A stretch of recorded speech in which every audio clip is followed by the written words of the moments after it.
We are once again back for another One Piece manga journey, and in case you're unsure what this is, well, this is a series of videos collecting my thoughts and feelings on everything in between while I read and try to find the one and only One Piece through the manga. So if you aren't up to Water7 yet, don't worry, I have a spoiler-free section that sort of sums up my feelings in a very brief manner.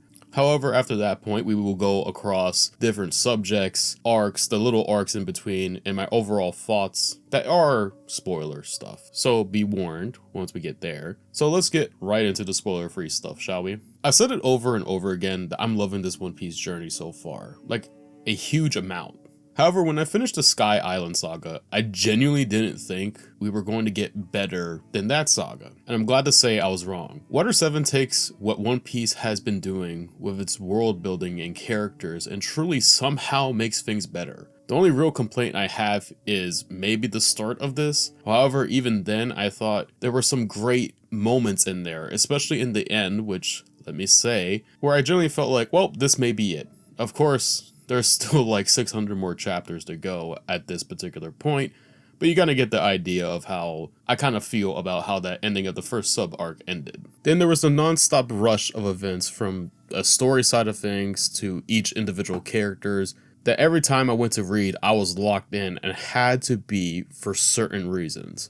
Then after all the craziness that happened, the post-event sub-arc somehow has me even more interested than I already was with some crazy info drops, what certain things may allude to, and just causes me to come up with even more theories that I will mention a few at the end. All in all, Water7 was a wonderful experience. I got to know more about a character that I've been wanting to know about since they first joined. And it has built up some very interesting world building stuff too, that I think will lead more into some more cool history of this very interesting and unique world of One Piece. Or at least I'm hoping it does. And I'm even more excited, scared, and most of all happy to be continuing the journey because of Water7.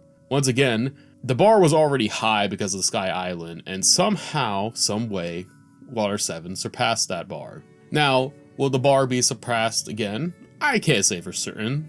Only time will tell.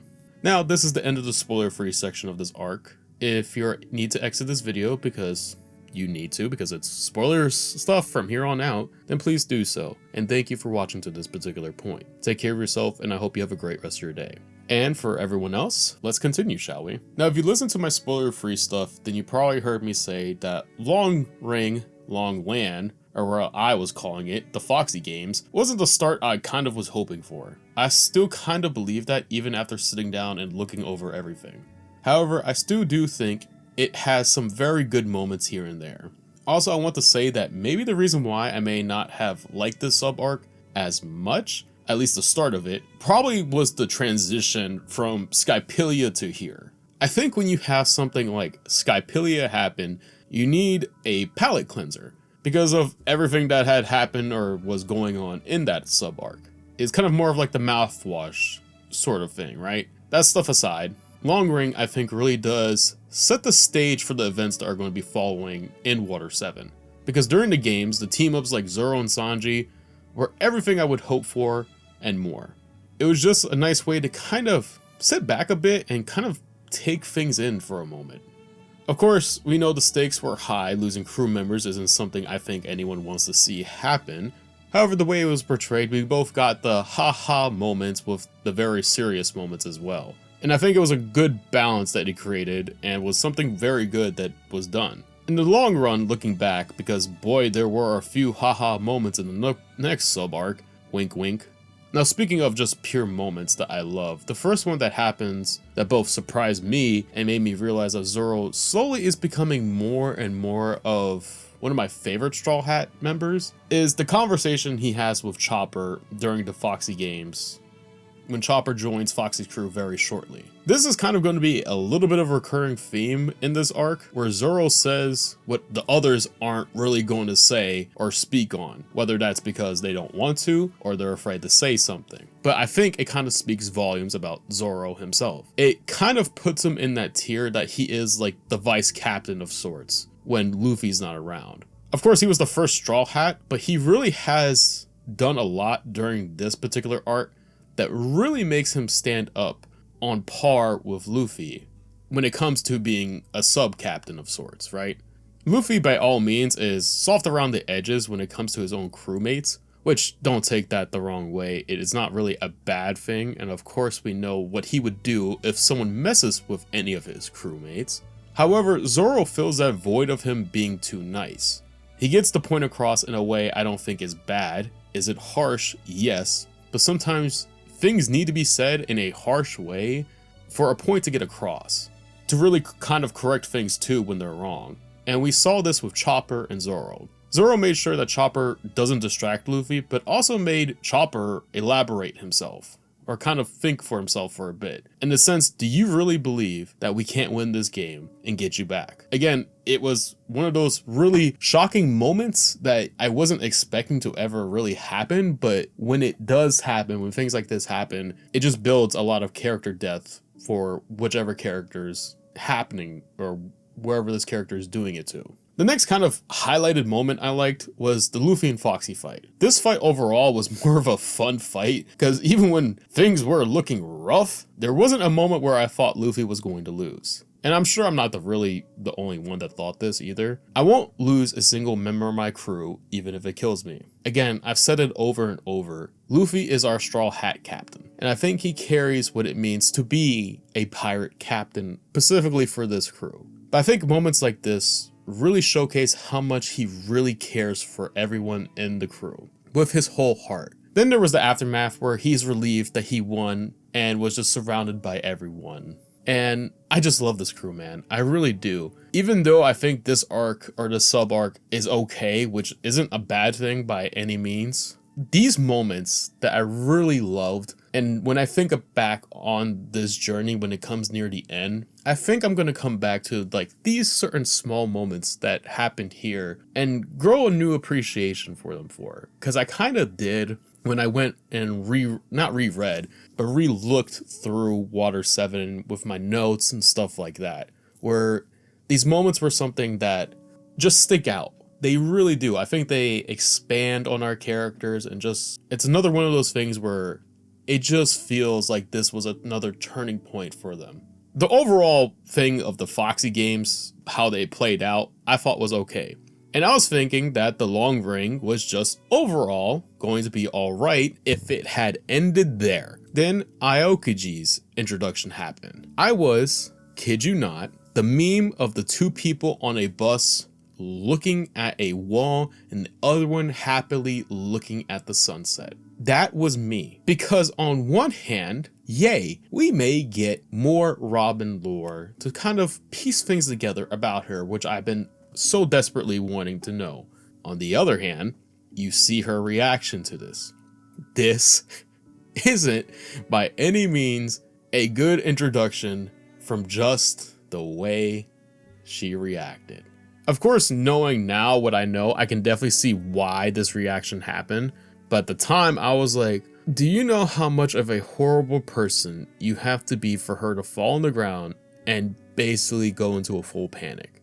Robin seemed to look death in the eyes, and the simple approach of just that single individual kind of felt like a surreal moment.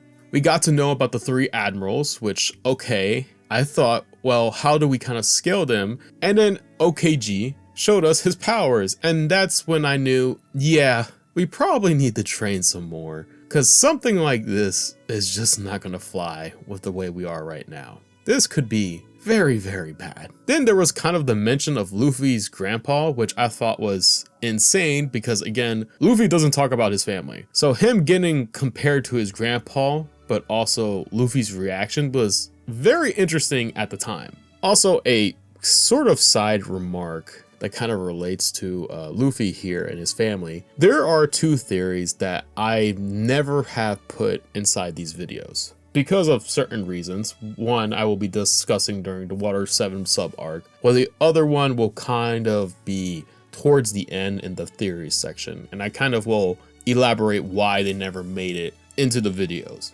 There's also some interesting dialogue that happens here that fueled the one theory that I had that I was going to go over in Water7 side arc, and that's Robin's bounty starting at 8. Bounties reflect not only the person's strength, but also their threat to the government. And the Robin has a brutal personality were all things that caught my eye while reading that specific point. Of course, not going over it here because it doesn't really fit, but these things have been building up for a good while now. And someone of OKG's stance, especially with how Robin has more of a show don't tell thing going on, kind of just fueled this whole theory that I had going on for it.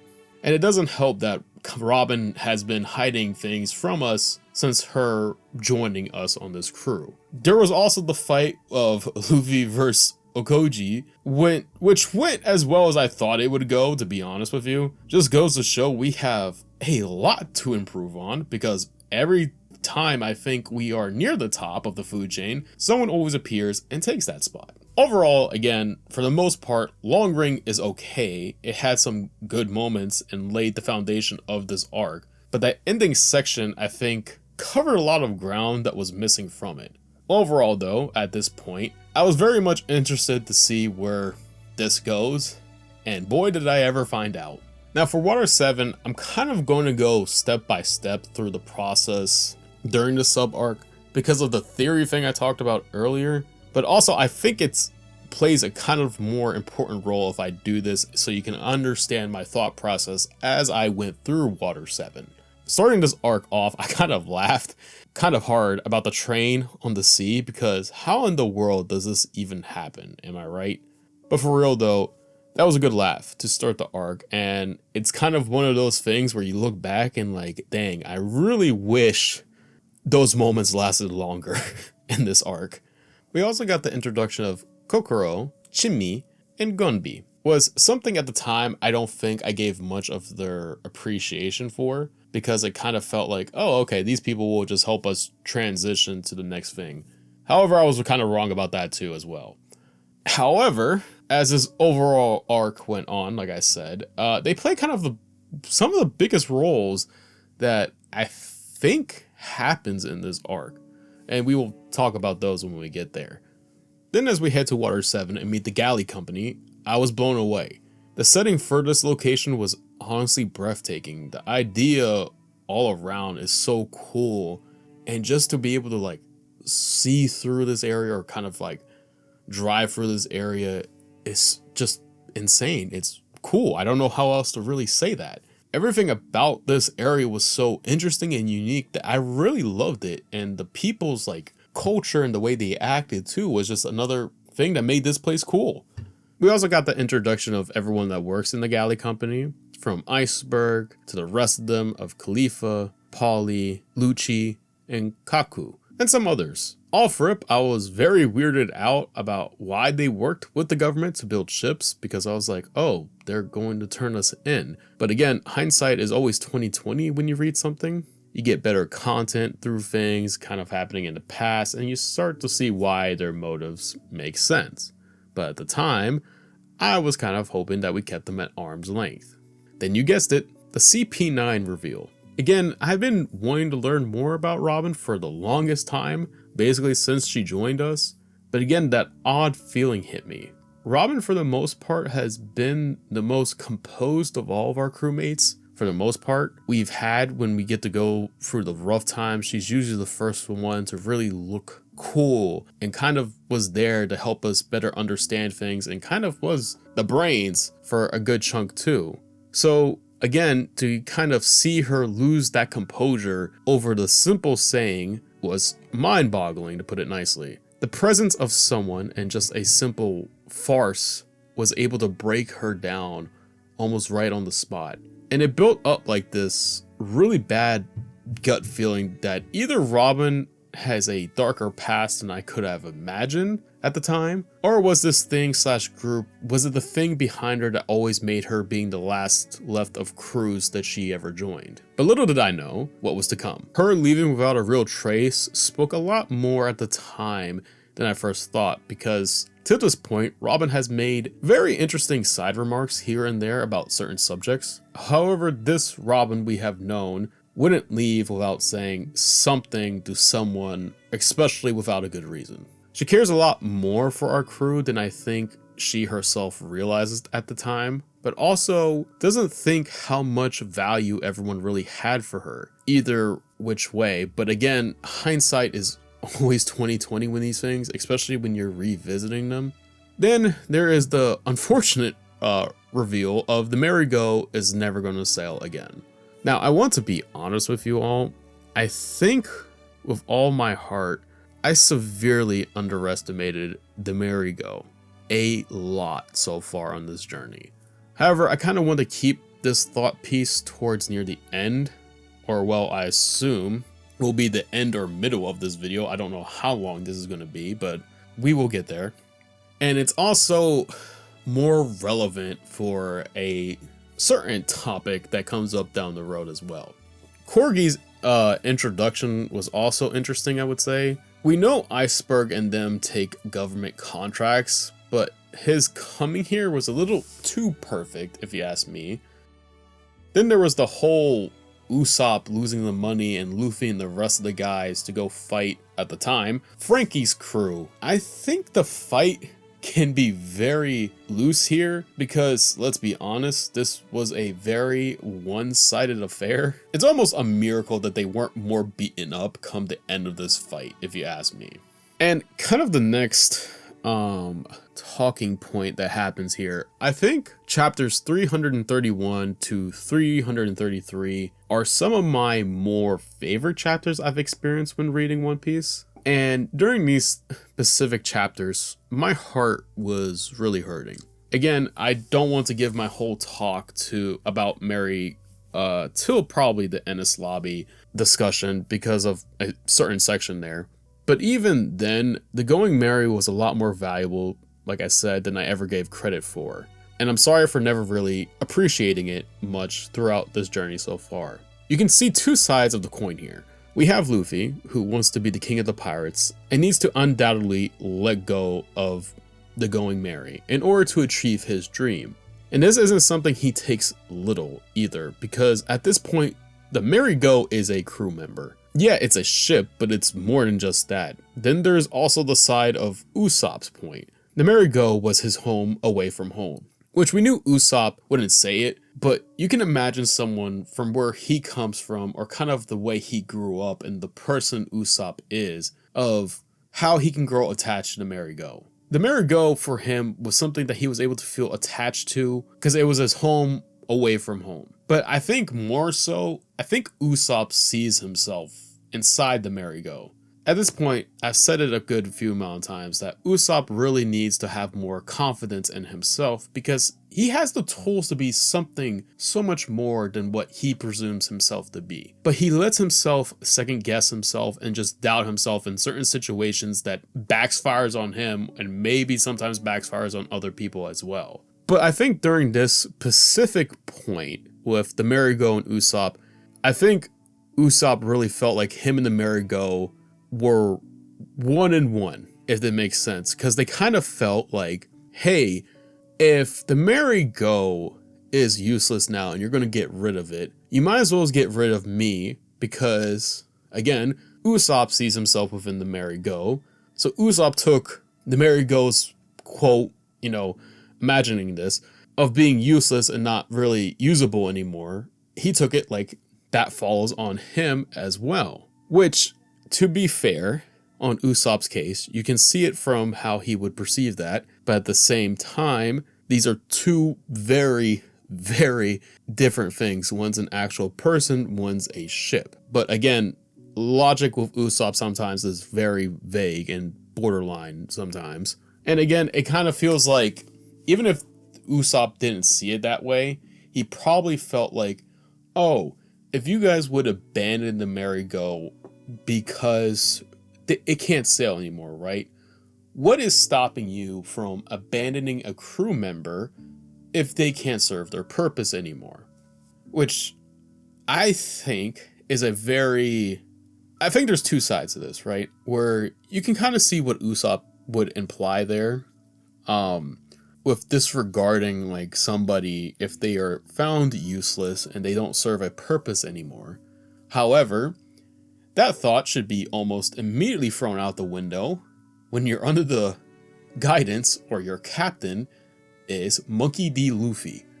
there's not a point in here in this story to this particular point where I have ever felt that Luffy would abandon his crewmates if they were injured, if they couldn't do their job anymore, so on and so forth. He has never given that vibe off, nor has he said it or even made a remark about ever doing something like that. So it kind of, and again, maybe I'm overthinking that aspect of it, but I think that's where the line got drawn for Usopp and why he was so PO'd about them giving up on the merry-go. And the fight between the two went as well as I thought it would go. Usopp did have some nice tricks up his sleeve that I didn't think he would do, because again, this is like one of those moments where Usopp, you could continuously do stuff like this on a day in, day out basis if you just didn't second guess yourself. And he kind of, at points, it felt like maybe he had Luffy in a trap, but obviously that wasn't the case. Also, in some regard, Luffy did seem to have held back quite a fair bit in this battle, and I'm not even mad about that. I think, again, that's just another testament to Luffy's friendship with the crewmates. And of course, we saw the aftermath of this fight, how it left everyone, and kind of going back to the point that I made with Zoro and the Foxy games. As much hardship that is happening, he's the one who I believe is such a huge glue to this crew. He believes in what he believes in, but also keeps us all in check, or more so, Luffy in check to be the captain. Again, is it harsh? Of course it is. But like I said earlier too, you sometimes need to hear certain phrases, certain words to kind of realize the position that you're in, right? Sometimes those harsh words, we may not like them at the particular time they're given, but they're words you need to hear. And in this case, Zoro said what we all needed everyone to hear, and he wasn't wrong about what he said. Then we got the introduction of Frankie. I think after everything that happened in those chapters between Luffy and Usopp, this introduction was very much needed. Also, him telling us he was a cyborg was interesting, because I never thought we would ever come across a cyborg in One Piece. It was like, we have come across many different things, different creatures, animals, beasts, pirates, you get the point. I just never thought we would ever come across a cyborg of all things. Which, I guess may be just me being dumb on certain regards. It's just like one of those things where we deal with a lot of mythological creatures, and I just didn't assume a cyborg would be one of those things. Now, one of the bigger events to happen, even though I'm not even sure where I would place these events and how much I was shocked by them or in their reveal, was the attack on Iceberg. When Iceberg said Robin was involved with the attack, I already knew that CP9 was in some shape or form involved. Because again, this isn't like Robin to just go out and do something like this at all. At least the version of Robin we've been getting to know for the short time we've had her with us. Then there was that whole saying of, oh, remember, this is a mission for justice. Shut up. Just shut the hell up. I bet it is, buddy. The same as me saying I'm 6'5" and can bench 450. It's a load of BS. So just get over whatever you're trying to make her do and just get it done. Also, Chopper and Sanji's short re-encounter with Robin left a lot on the table with my own thoughts, mainly from her saying there's a darkness inside of me that will someday destroy you all. Also, with Iceberg saying that she is a demon in reference to Robin was more fuel for the fire. Then there was the second attack on Iceberg. Now this is where I went full-blown meme of the crazy dude with the whiteboard behind him, because I did. All this beating around the bush, all this information, now I just couldn't hold it in anymore. I was literally losing my mind of how in the hell does this Robin thing just fit all together with what's happening right now. And now I want to take all of y'all's hands, because we are going to go step by step here in the process of my thinking and why I went crazy and crazy and crazy, and why I held on to that theory that never touched the video to why I'm saying it now. First was the mask stuff of the other agents. I couldn't help myself but try and figure out why the masks were just so off-putting And one of the things that threw me for a loop at the first was how two of them had circles in the eyelids of the mask around like the pupil area. At the time, I thought those were their real eyes, so I was so fixated on that very small detail. Then there was the little info dump of they were here for a certain ship. At the time, I was like thinking, you're attacking a man, a government man who works for the government, for a ship? So I thought that was very weird. And then came like the certain aspects of how these masked individuals fought. The iron body thing I thought was a devil fruit power. But the more important part here was the fact of the ancient weapons were finally revealed to us. Then we understand why Robin got that bounty placed on her at only 8 years old, because she's the only one that can read the poneglyphs. At this certain time, she's the only one who could activate the ancient weapons. Now, this is kind of the best time to talk about the one theory that I never put out there in video format. And I'm going to read to you all what I posted on my Twitter, so I will be quoting myself here, as I will say. So let me tuck in my shirt for y'all. Okay. So this will be the first time I put, I guess, a theory out there on this because I've wanted to avoid spoilers for a good while. But this has been bugging me since Arabasta. I want to try and keep this as vague as possible to avoid my feed getting messed up. So here we go. Also not sure how to classify this because even thinking this out, it can fall into many different things now. This is also as of chapter 344. Since Robin's introduction, she's the first character that has put me off by her powers.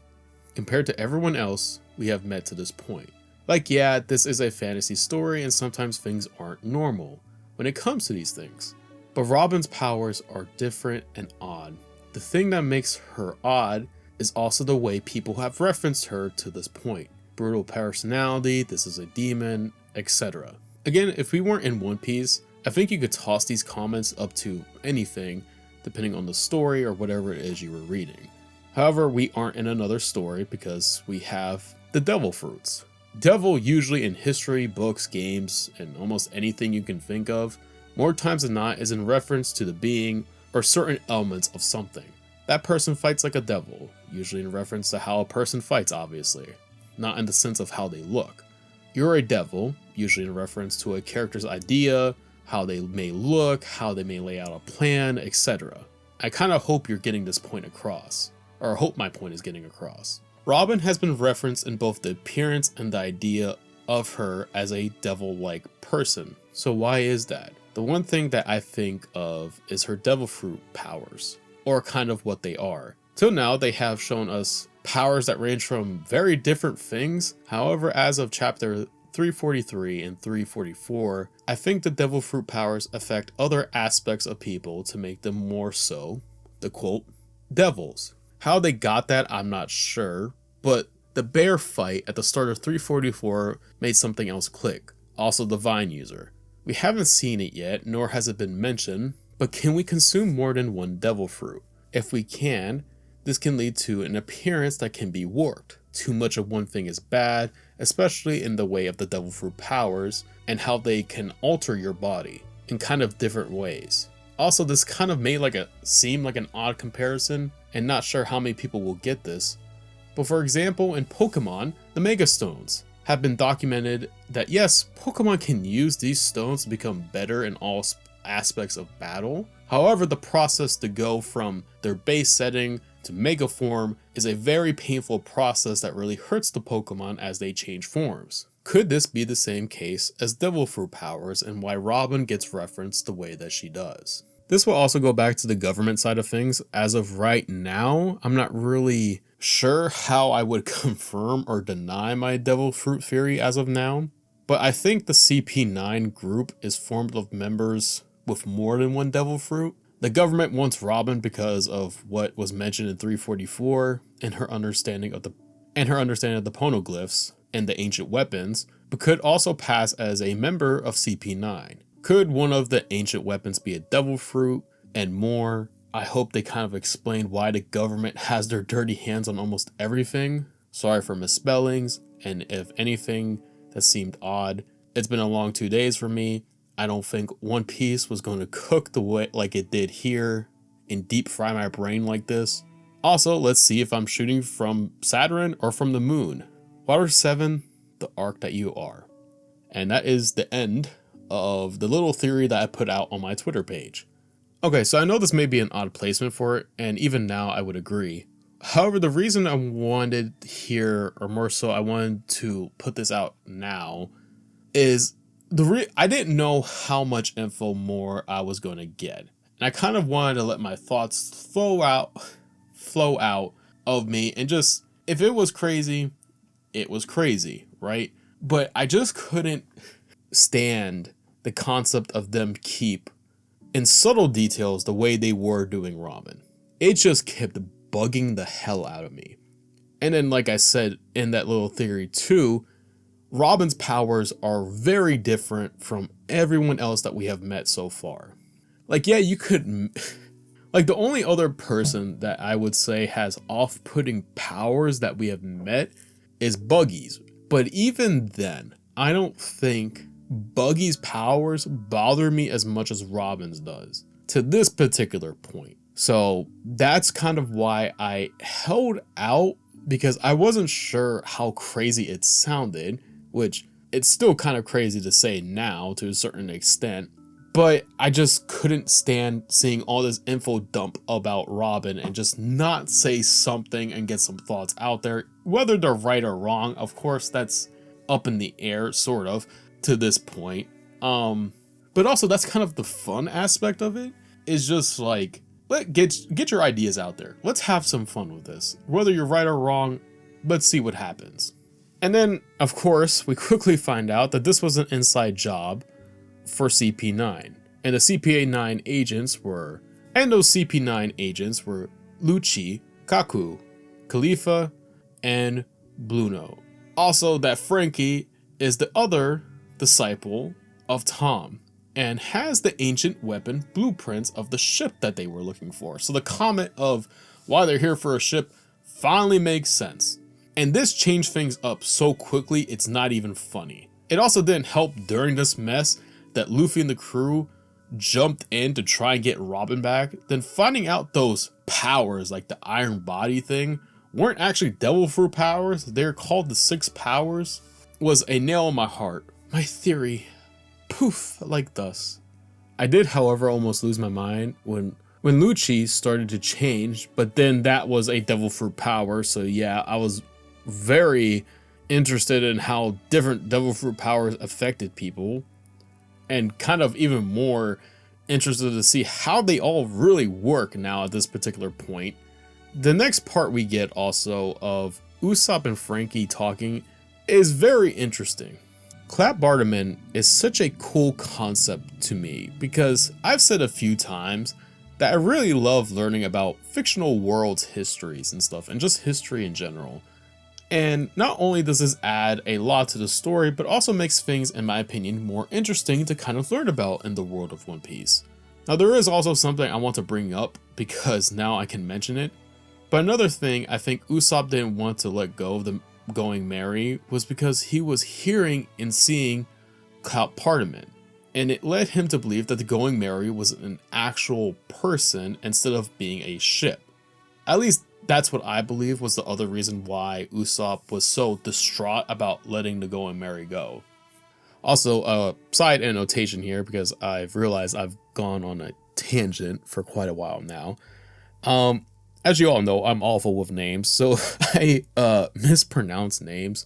You can make fun of me all you want. It's fine. I'm horrible with names, so there's probably a bunch of these guys I mispronounce.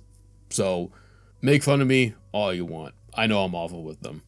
We finally also start to get the backstory with Frankie, Iceberg, and Tom. Now this backstory brings up a very, how do I want to word this? An interesting conversation about if you built something and the person you give the thing to, they go and do something with that thing, should you be charged with it? Without going too crazy into detail, this is a very talkative point that I don't think really has a level where everyone would agree on it, right? Like, I think this specific point that the government was trying to arrest Tom for is a point that I could say how I feel and make my points, and someone could make the same, like a different argument, and make their points, and people could see I'd like either agree with me or agree with this other person, hypothetically. But I don't think there is any common ground with how you could perceive this point, right? Especially in like Tom's case, right? Like if you think about, like, do you honestly believe that a shipbuilder goes and builds a ship, and at this point we don't know what Roger has done to be labeled the way he is, but I don't think people in One Piece in particular, because that's what we're talking about, when they build a ship for somebody, I don't think they particularly know that the day that they're building that ship for this person, that they're gonna go out there and do some crazy stuff, right? Obviously, pirates are bad. We have seen many bad pirates, but for for the point of this, for the government to arrest Tom for just building the ship for Goldie D. Roger, I don't know what to say. Like, that is genuinely just feels like they're just trying to cover up things from the government side of things. Other than, you know, that whole discussion point, I really love Tom. You can tell he cared a lot about Water7, but really loved Iceberg and Frankie, and followed them not only as his, you know, his underlings, but kind of like his own sons. We also got the introduction to easily one of the worst enemies and probably the next spawn of Satan, if you ask me, that I've had the pleasure of reading about. Honestly, it's not even my pleasure, it's the worst pleasure of my life, ever knowing that this person exists in this fictional world, and I wish I never knew that they existed in this fictional world, and that is Spondam. I really can't say this enough.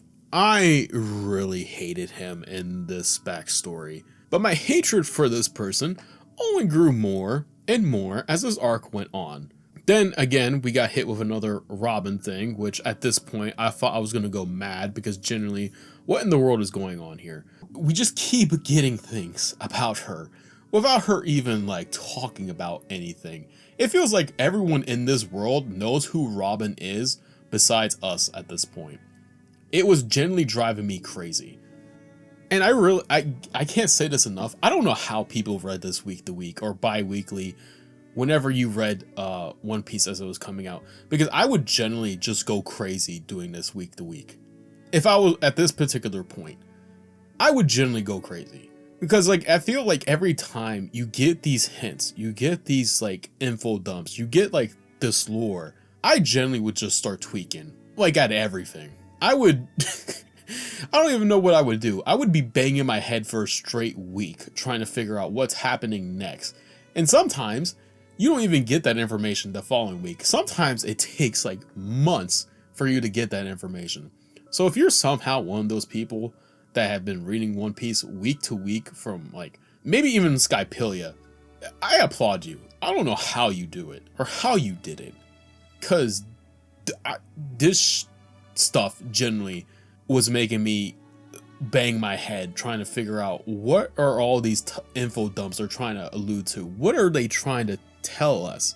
You know, luckily I can read it in one setting if I felt like sitting down and reading like however many chapters, but like people who are going week to week, I applaud you all. I don't know how you survive for that. Then the moment that I was arguably waiting for was the rescue of Robin. Now, finding out why Robin was teaming up with CP9, in my heart I knew she wasn't going to do it, or the reason why she did this stuff wasn't because she wanted to. I always knew that, but having it put on paper was such a huge relief for me. But my love for her just grew tremendously even more. Also, everyone's reaction to finding out the news was something I just knew that was just how they were going to react, because they know who Robin is. We know who Robin is. Just everyone around us kept thinking she's this god-awful person when she wasn't. Sanji and Usopp, or well, I guess Sniper King, wink wink, was everything I needed. Now I know I've said a bunch of times that I love everyone here, but the reason Sanji tends to stay off my personal rankings, or like kind of the higher ranking stuff in the crews, is just I feel like at times he's in the background and he makes comments that just shouldn't be made at particular times. Like, there's a time and place for everything, right? However, here, our boy put in that work. With him cooking, I thought we had such a great chance to beat them, and we can save Robin. Then there's our boy Sniper King. Now here's a little something I was going to say for later, but my love for Usopp grew with every arc to this point. And here I think it blossomed into one of my favorite characters in our crew. I feel like Sniper King is the version of Usopp that he wishes he could be. But little does he know, he is that person as well. And him telling Robin to have faith in Luffy goes to show you how much Usopp not only understands where Luffy was coming from in their battle, but I think it speaks for everyone on the crew, how much they really do believe in Luffy himself, and know that he will be there for them at the ends of the earth if it was to help them or anyone that was close to him. And then there is our boy Frankie. Usually I don't rank characters that get introduced in the same arc, but spoiler, I kind of plan to with Frankie, cause come on man, not only here but also in the following sub arcs, this man really shows off his stuff.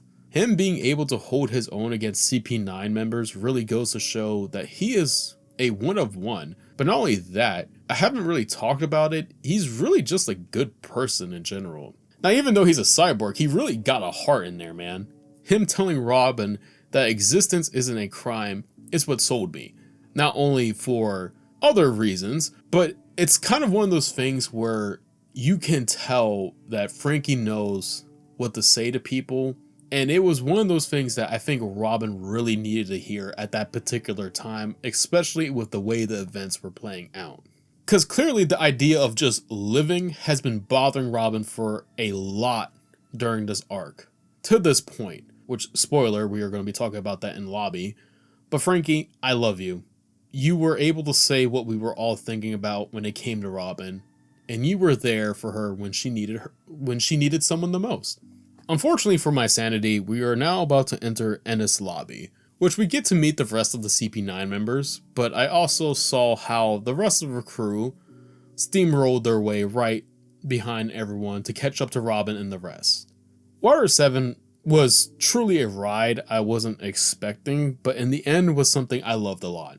Looking back on Water7 at the time, I know I was going just crazy and losing almost all my hair from the middle to the end, but it really set up and built up this foundation of what was to come, or more so, what we were kind of expecting to see in this next sub-arc. It has so many moments where I look back on that I can't help but love almost every moment from the sub-arc, which is crazy in context because it feels like when you compare this sub-arc to at least lobby and post-lobby that give us some of the best or the most amount of info, and those moments are like heck yeah. But when you put this, we had Tom and Iceberg and Frankie, Luffy vs Usopp, the situation with the Going Merry, lore of the One Piece world, and so much more. It's kind of crazy that Water7 itself had so much stuff, but the following arcs just carry the same amount of stuff and more in it, which is so mind-boggling looking back on it now. I loved Water7, but I wasn't prepared for what was to come. Nor did I think pulling out my hair would stop here, because I thought like, oh, maybe we're done with the crazy ideas, you know, maybe we will get like just some good action. There won't be any implications or lore stuff or things that will drive me crazy. And I was wrong. We were going to talk about them soon, but I was so wrong, and I wish my naive self at the time was just able, I hope they enjoyed what Water7 brought them more than I do now, because god dog, these next sub arcs are very, very awesome to put it nicely. I couldn't think of a better way to really kick off this arc than Luffy giving everyone a piece of his mind, and in every shape and form possible. He gave them such a beatdown. I wish I could be in the audience just cheering and clapping like bravo, keep doing it. Him going in there giving them the belt to the butt towards everyone really set the tone that needed to be set for trashing the organization CP9 was. Of course, to team up with Frankie's team and what little galley had left to spare alongside the rest of our crewmates, they were doing their thing, but man, Luffy was in there just giving them the belt, man. He really was. Speaking of something, Usopp, my Sniper King, you're truly one of the ones I'm telling you about. You got the giants on your side, my man. Just be true to yourself and be confident in yourself. I keep saying this. I just keep saying this because I want it to come to fruition. He just needs to lock in, believe in himself, and he can do it. I don't know how much more evidence you need, man. You got it. I believe in you. And then all the fighting below in lobby led up to Luffy versus Blueno. Now to this point, I have unfortunately only know about two sort of big spoilers, which I'm not going to discuss here because one, it's not relevant till the spoilers come up down the road, but this also isn't one of the spoilers I knew about. And if you, again, like I keep saying, if you want to make a comment, go ahead, as long as we don't spoil anything for future references and we only talk about the arcs below, have at it. But Luffy going Gear 2, I was absolutely shocked. I was like, there is no way this is happening right now, is there? Luffy went another step further into his own power, but not only that, something I brought up, or at least I think I've mentioned it, but was on full display here, was how Luffy learned to use the 6 powers while only facing them for such a short amount of time. I think, like I said, I've mentioned how Luffy's combat skills are very interesting, right? There's times where he like has these fun gags and stuff like that, which is all fine and dandy. You know, this is a shonen manga after all. You're supposed to have a fun time with this. But I think it's another one of those things where I don't appreciate Luffy's combat like style and skills, that he is able to adjust to the person he's fighting. I wouldn't say like quickly, you got to give like some leeway in there, but he does adjust to them and how they fight, which is one of the things that you gotta just appreciate, man. You really do. And leading up to this, Luffy was putting in work, but you could tell or even feel that he was probably like 2 steps behind in this fight for a good bit. But then going into Gear 2 just blew the hinges off the door. Then if that wasn't the craziest part about Luffy going Gear 2, but he alluded that he could go even further beyond that he could possibly go to a Gear 3. But before he could even do so, Blueno passed out. It was safe to say, this was awesome. It really kicked off this arc with such a huge reflection about Luffy having grown a step more, but I think even made me realize that Luffy really is just that guy. And before we really get into the meat and bones and a ton of tears, there's a certain topic about devil fruits that come up here that I want to sort of touch on. What Jabbar said about the devil fruit powers was very interesting. We know rumors start from one way or another, but one of my favorite sayings my grandmother told me is that even in lies, there are truths. And I think about that in this case here. Now, I will talk more about this in the theory side of things down in the end of the video, like I always do. But I will say this here. I don't think this rumor about the devil fruits is all just rumors. I think there is a truth behind it. However, I think it's only certain groups of people that could possess the ability to use 2 devil fruits. But also, the little bit of devil inside your body hold more weight than I think it does, even in the passing sense that they made it seem like here. I just feel like this whole conversation was... It's funny, right? This conversation was probably a page, half a page, right? But it provides that little amount of stuff that just gets the brain working. And it feels like this is like one of those things where we will have to come back to sometime down the road and be like, hey, you remember when this comment was made? I wonder where they got that information from. Or not where they got it from. I wonder why it was specifically put here in this certain moment. The standoff between the Straw Hats and the CP9 was what I'm sure we were all waiting for. But Robin yelling she wants to die was such a heartbreaking moment, but more so when chapter 391 title was called The Girl They Called a Demon. I knew I was going to have a great and fun time. Also, there are things that happen in Robin's flashback that I'm going to go into too much details and give my full thoughts on, because there is a theory that I have has such a key part of this flashback in it, and I'll talk about it in my theory section maybe. We'll see. I'm kind of winging this part here a little bit. But even then, I just want to talk about this flashback because not only was it heartbreaking, it gave us so much more than I think we could have ever thought of. Now, starting off, I was already pissed with how the other kids were treating her, because the hell you mean you're going to treat this little bean that way just because she has devil fruit powers?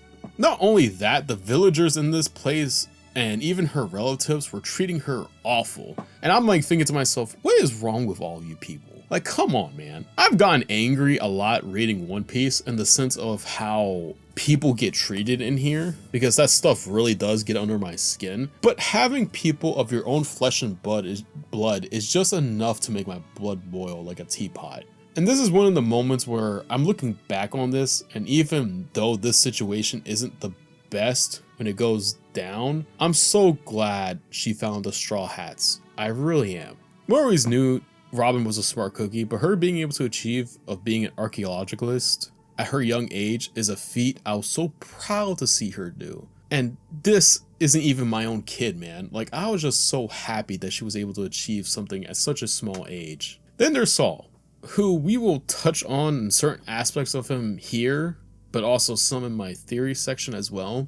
But Saul was so precious, man. He really was. You know, there's a saying, or well, I think a belief that certain people show up in your life when you need them the most, to whether that's good or bad. I was just so happy that Saul and Robin got this encounter when they did. I think in both regards, they needed one another more than I think the other knew or would say at the time. Even though Saul, or I guess, had a much bigger impact on Robin than I think I give credit for, but the same is for Robin as well on Saul. Saul showed Robin how to smile and actually just laugh when things aren't going your way. And it was like her first time ever doing so. And I think it saved Robin a bit during this flashback when things were so very bleak.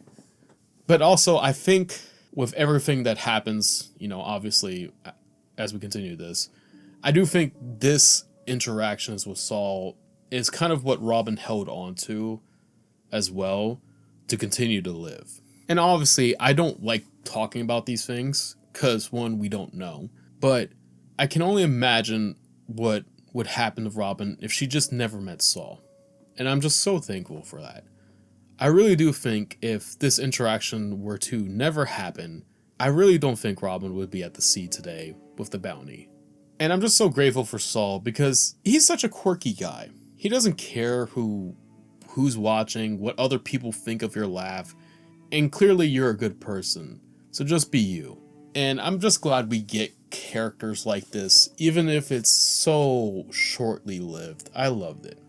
Then we get the invasion of O'Hara. There is a lot to unpack here for many different reasons, and I think I'm just going to try to get straight to the point with it.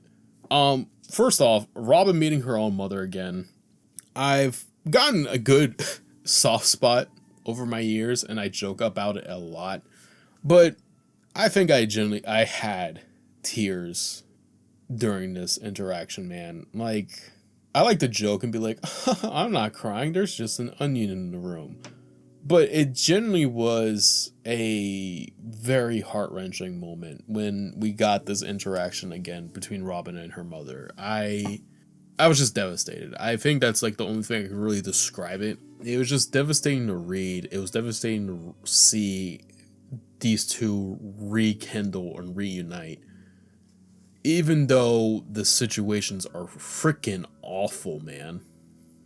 But also generally, this last stretch is kind of a very hard read because of how heart-wrenching it is.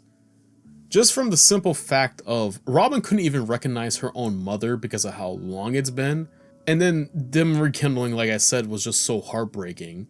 Olivia wanting to protect Robin by not saying that she is her mother, because if they knew she had a kid, they will X out Robin. Then Robin listing her achievements is just the hopes of finally getting a job well done from her mother. Is just, again, it's devastating. It's heartbreaking for these events to follow in the way that it was, and this invasion was awful. It's heartbreaking, and there's so much things I could say about this, but those lead into very different topics that are just not here for this video. But it does make me hate the world government a lot, man. Like, the world government in One Piece can kiss my... Because this is what they're doing. They tear apart families in the crossfire just because they were catching on to what your dirty little paws were doing. I generally don't like using hate because the word itself carries a lot of weight to it, but I genuinely hate this fictional world government in One Piece. Like, I never thought I would go, like, I already didn't like them. They already have like aspects of them that I just don't like, I don't agree with, you know, stuff like that. This whole invasion segment just lit a flame in me to say, like, this certain government is complete doo-doo, man. And we're gonna talk a lot more about the world government very shortly too, so don't worry. It just, stuff like this, I think, like, I don't know how you read this stuff, the invasion of Ohara, and you come to the conclusion that One Piece is just a funny go-ho manga journey at times. Does it have aspects where it can be a fun time? Obviously, right? There's a lot of great moments in here, a lot of funny stuff. But when you read this particular invasion aspect, I just don't know how you get a conclusion that is just, One Piece is just about a funny pirate. I don't get it. I really don't get it. Olivia's parting words to Robin to not give up on the future of this world and to try and live, it was something. Again, it's one of those moments where it's hard to really express how good those moments are without like sobbing like a baby. It really is. And again, I already talked about Saul's impact, but I believe Olivia's words were something Robin also held close to as she parted to the sea. And to this point, I think she still does. And talking about Saul, let's talk about the Chad himself again.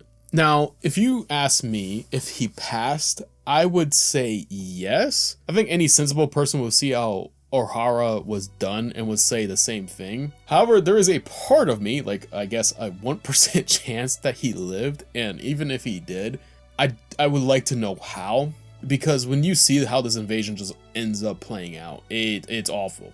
It's just awful, like I said. But it's one of those funny things where in storytelling nowadays, I don't believe any character is dead until I actually see the body. But I don't know how anyone besides Robin lived through this invasion. And even if they did, I'm pretty sure we will find out if they did. And I'm pretty sure the government is hunting them down too, because again, the world government is a butt, and they will just do whatever it takes to make sure all the wrongdoings are never put out there. Other than that though, I know 180, we can see why Saul was such a huge ranking official in the Marines. Like, holy dog, was this guy strong. Like, yeah, he's a giant, but like, I don't think so far the other giants compared to what Saul could do, man. Like, this dude is strong. Then his own parting words to Robin, no one is ever born in this world completely alone.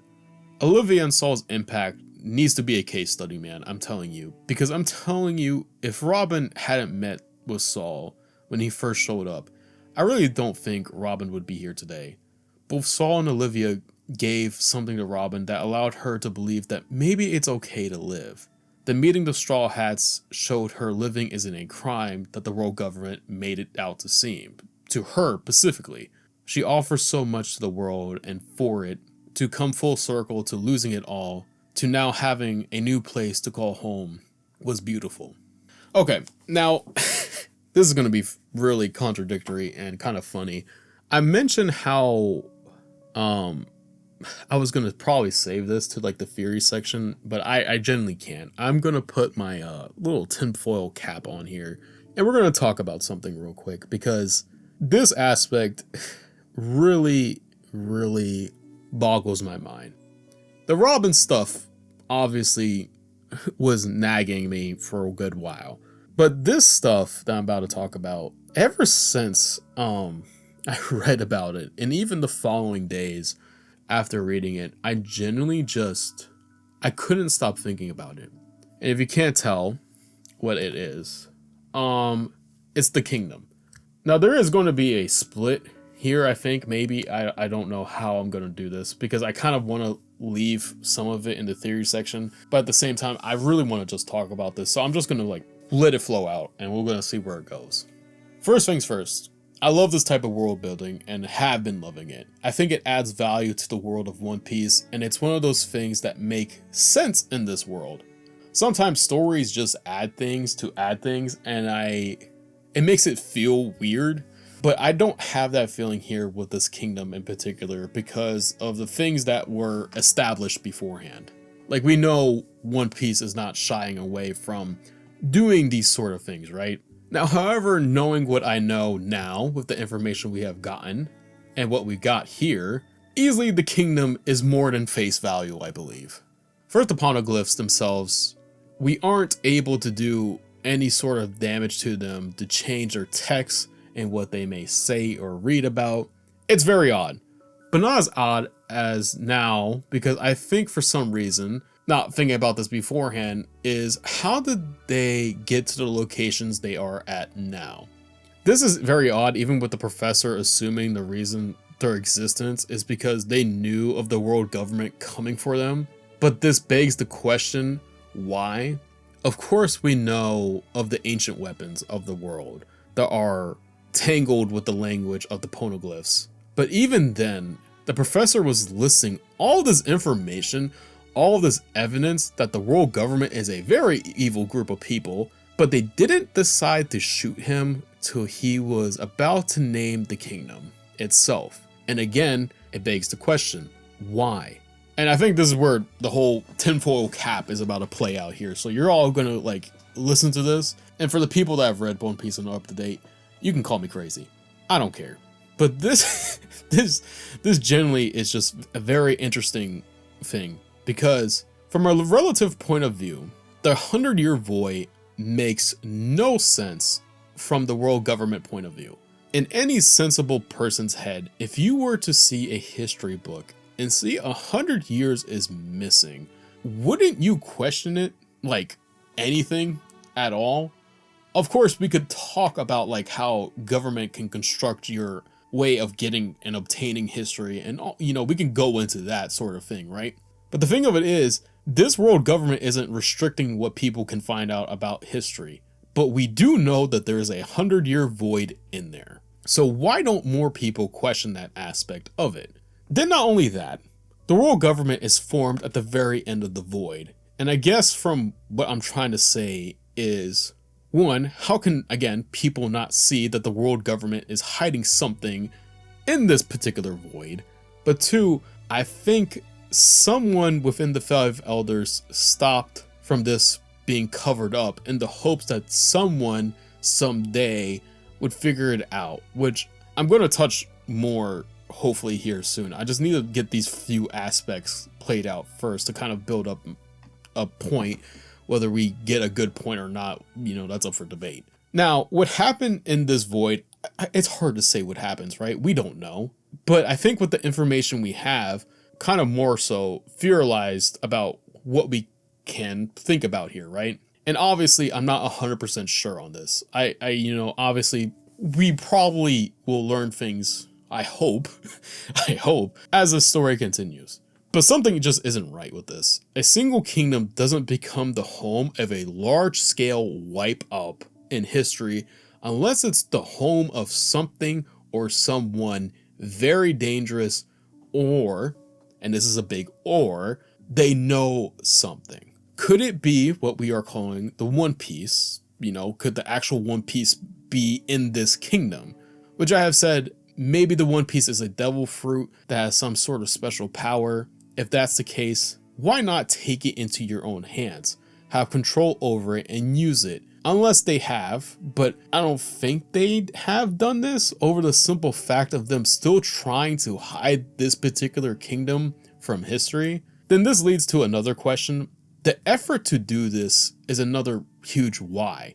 For the sake of argument here, let's say this kingdom is the biggest threat to mankind that we have ever faced, right? Even though I don't believe that, just because the world government is, like I've said many times here, a but it took you all 100 years, more, maybe more or less, depending on, information we could find out later. It took you almost 100 years to rid of this kingdom. The whole world took 100 years to knock off a single kingdom off the map. And obviously we don't know how big of a scale this kingdom is, using what the professor, like the imagery the professor had, but also mainly just using the image that the professor was using. It doesn't seem like a large scale kingdom. It was a kingdom on an island. Again, that varies of how that scale is. It's hard to say, but there's just no way. There's no way it took you 100 years to wipe this place off the map. And not only that, you're still afraid of its existence to this day, or people finding out about it. Of course, we have the records with the poneglyphs, or maybe that's what the history is about what happened in the 100-year void to them. And that's why the government is trying to hide it, or try to stop people from reading these glyphs. Because it's probably something that this kingdom wrote to warn us of present day of what the world government is becoming, or what is to come. The reality is, the people in the present can write the past. But the thing of it is, this kingdom was able to manage to make sure what I'm presuming was their history, but also to warn us about what was to come. And they put these tablets over the world, which I don't know how they did this, but they were able to do this and make them indestructible in the hopes that someday people in present time were able to find out the truth about what actually transpired during the 100-year void. And if you ask me, right, I think this kingdom was on the right side of history. Obviously, I've said what I've said about the world government before the void, or like during this void thing, and like how I feel now with them. And obviously, I don't think the world government was made of all 170 nations as it is now. Obviously, when we use real history, we see how sometimes other nations joined factions after certain events and stuff like that. I don't know if all 170 nations like evaded this kingdom and joined to wipe this kingdom from its existence. Maybe it was like a good chunk of them, but we're going to keep using 170 as the number because that's the number that was listed to us when it was told to us about how many nations, or how many nations make up the world government. I don't think, and this is where like another tinfoil cap thing kind of comes into play. I don't really relatively believe, and this kind of goes back to how I felt like how sometimes you wait for certain events, or how in real life certain nations join after certain events to join like the world government and stuff like that. If that makes sense, I don't know if it does. I think the world government has somebody that rose to power. And how do I want to word this? I'm trying to figure out the best way to word this because this is kind of like freeballing it. I think the world government, before they became the world government, was a kingdom of another kingdom or an empire of sorts. So if that was the case, somebody has to be sitting at the very tippy top of the world government, right? And the reason why I'm saying this is because, again, we go through all these instances of all these little details, like the 2 devil fruit things, the devil and stuff like that. If somebody was able to, let's just say, a person within the world government, within those 170 nations, consume 2 devil fruits, and their whole thing got warped, right? Like their body, mindset, things of that nature got warped. And they became this being that was so destructive or so devilish, I guess is the best way to put it. Why go after a kingdom, right? Why would you pair yourself up with like 170 nations to wipe a kingdom? And the only thing I can think of is that kingdom had somebody or something that could stop the process of a devil fruit user, right? You know, again, this is like a big tinfoil hat thing, but this is just the mere fact that a lot of this stuff that we know now just doesn't make sense. Like, none of this makes sense at all from anything.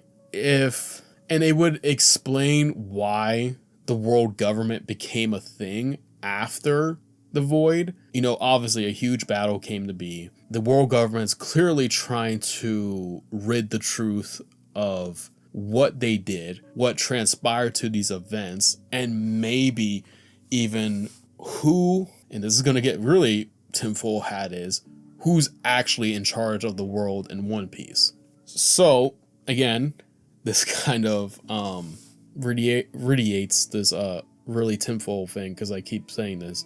I don't think, at this particular point, I don't think it's the 5 elders in charge. I still think there's someone above them that's in charge of the world government. Just off the simple fact that, like I said, I believe somebody during the time of this void came into power through the means of the devil fruits, and I don't know if they are still in charge, because again, the devil fruit powers, we still don't have a very good understanding of how they work. Yeah, they give you funny powers. Yeah, they can kind of warp you in certain extents. And we're going to be seeing something very shortly about pushing them to the limits. But we don't know the toll it takes on a body if you put 2 devil fruits inside of you. And again, this is a huge conspiracy thing, a huge theory.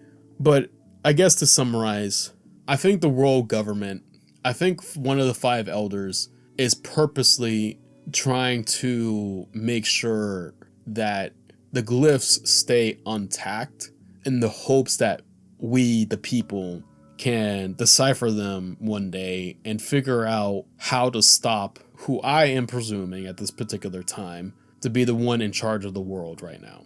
It just, like, there's a lot of things about the kingdom that is so fascinating, but it also begs a lot of questions in this world where I wouldn't say it doesn't make sense, because it doesn't make sense right now, but I think in time, you know, it will. It's just that there's a lot of weird things about just everything about the kingdom that I don't know how you really put it on paper without like sounding very crazy. I really don't. And, you know, off topic too, I kind of forgot to mention this point. We got another info about one of the 3 admirals, Sakazuki, which, you know, awesome. We found out we got another admiral, but for the little instance that we saw, this man seems like a total jack. So, you know, great, right? Like, we get somehow Robin's flashback.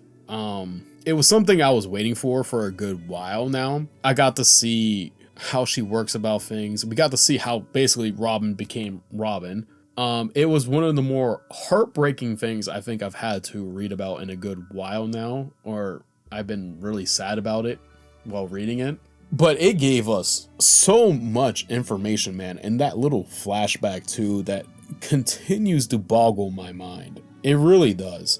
And, you know, I think I can't say this enough. I love the Straw Hats. I love Nico Robin. And I'm so glad to be a part of this fun story about a dumb pirate trying to be a pirate king, right? Like, that's that's what it's all about right now, right? And then what better way to transition out of that flashback into us basically declaring war, on the whole world. Luffy, I love you. I can't say that enough. Robin, I love you. I don't know how else to really say that anymore than I do. I love One Piece, man. I really do. This stupid story about a funny rubber pirate and that has nothing going on absolutely whatsoever. It's just a fantastic read sometimes, you know. It really is. It really is. All right, now. The doom and gloom is, for now, sort of done. Let's talk some fights, man, because we really got some great ones here, and I think this is no better way to transition out of that very depressing segment we just got out of. The first one I kind of want to go over is the Sanji versus Khalifa fight, and then Sanji versus Jabara.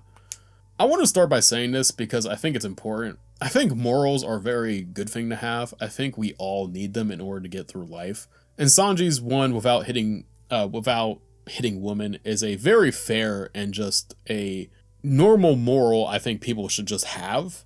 More so not putting hands on anyone, but I digress. However, morals do at times hold us back, and in this situation, it was a double-edged sword for him. Do I think Sanji could have been Khalifa? Yes, I don't think that's a really question in my mind just with the way he can operate himself. But because of his own restraints, he lost without putting up like any fight at all.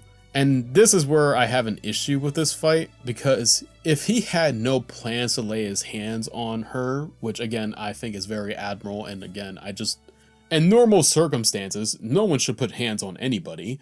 But in this very specific battle, it kind of like was just like, Sanji, we need you to do this. Please just do this. Because if hypothetically, we know how this plays out, right? Again, hindsight 2020.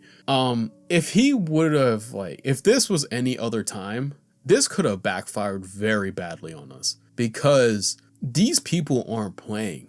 They are not. They are here to take us out, and we could lose one of our own straw hats here if we don't trend these waters very carefully. However, the Sanji versus Jabbar fight kind of made up for that tenfold. I think for the first time in a while, we really got to see Sanji be who I think he could be. Even now, he's definitely took the next step in becoming one of the better fighters in our crew, but more so I'm left with him wanting to know more about where Sanji came from.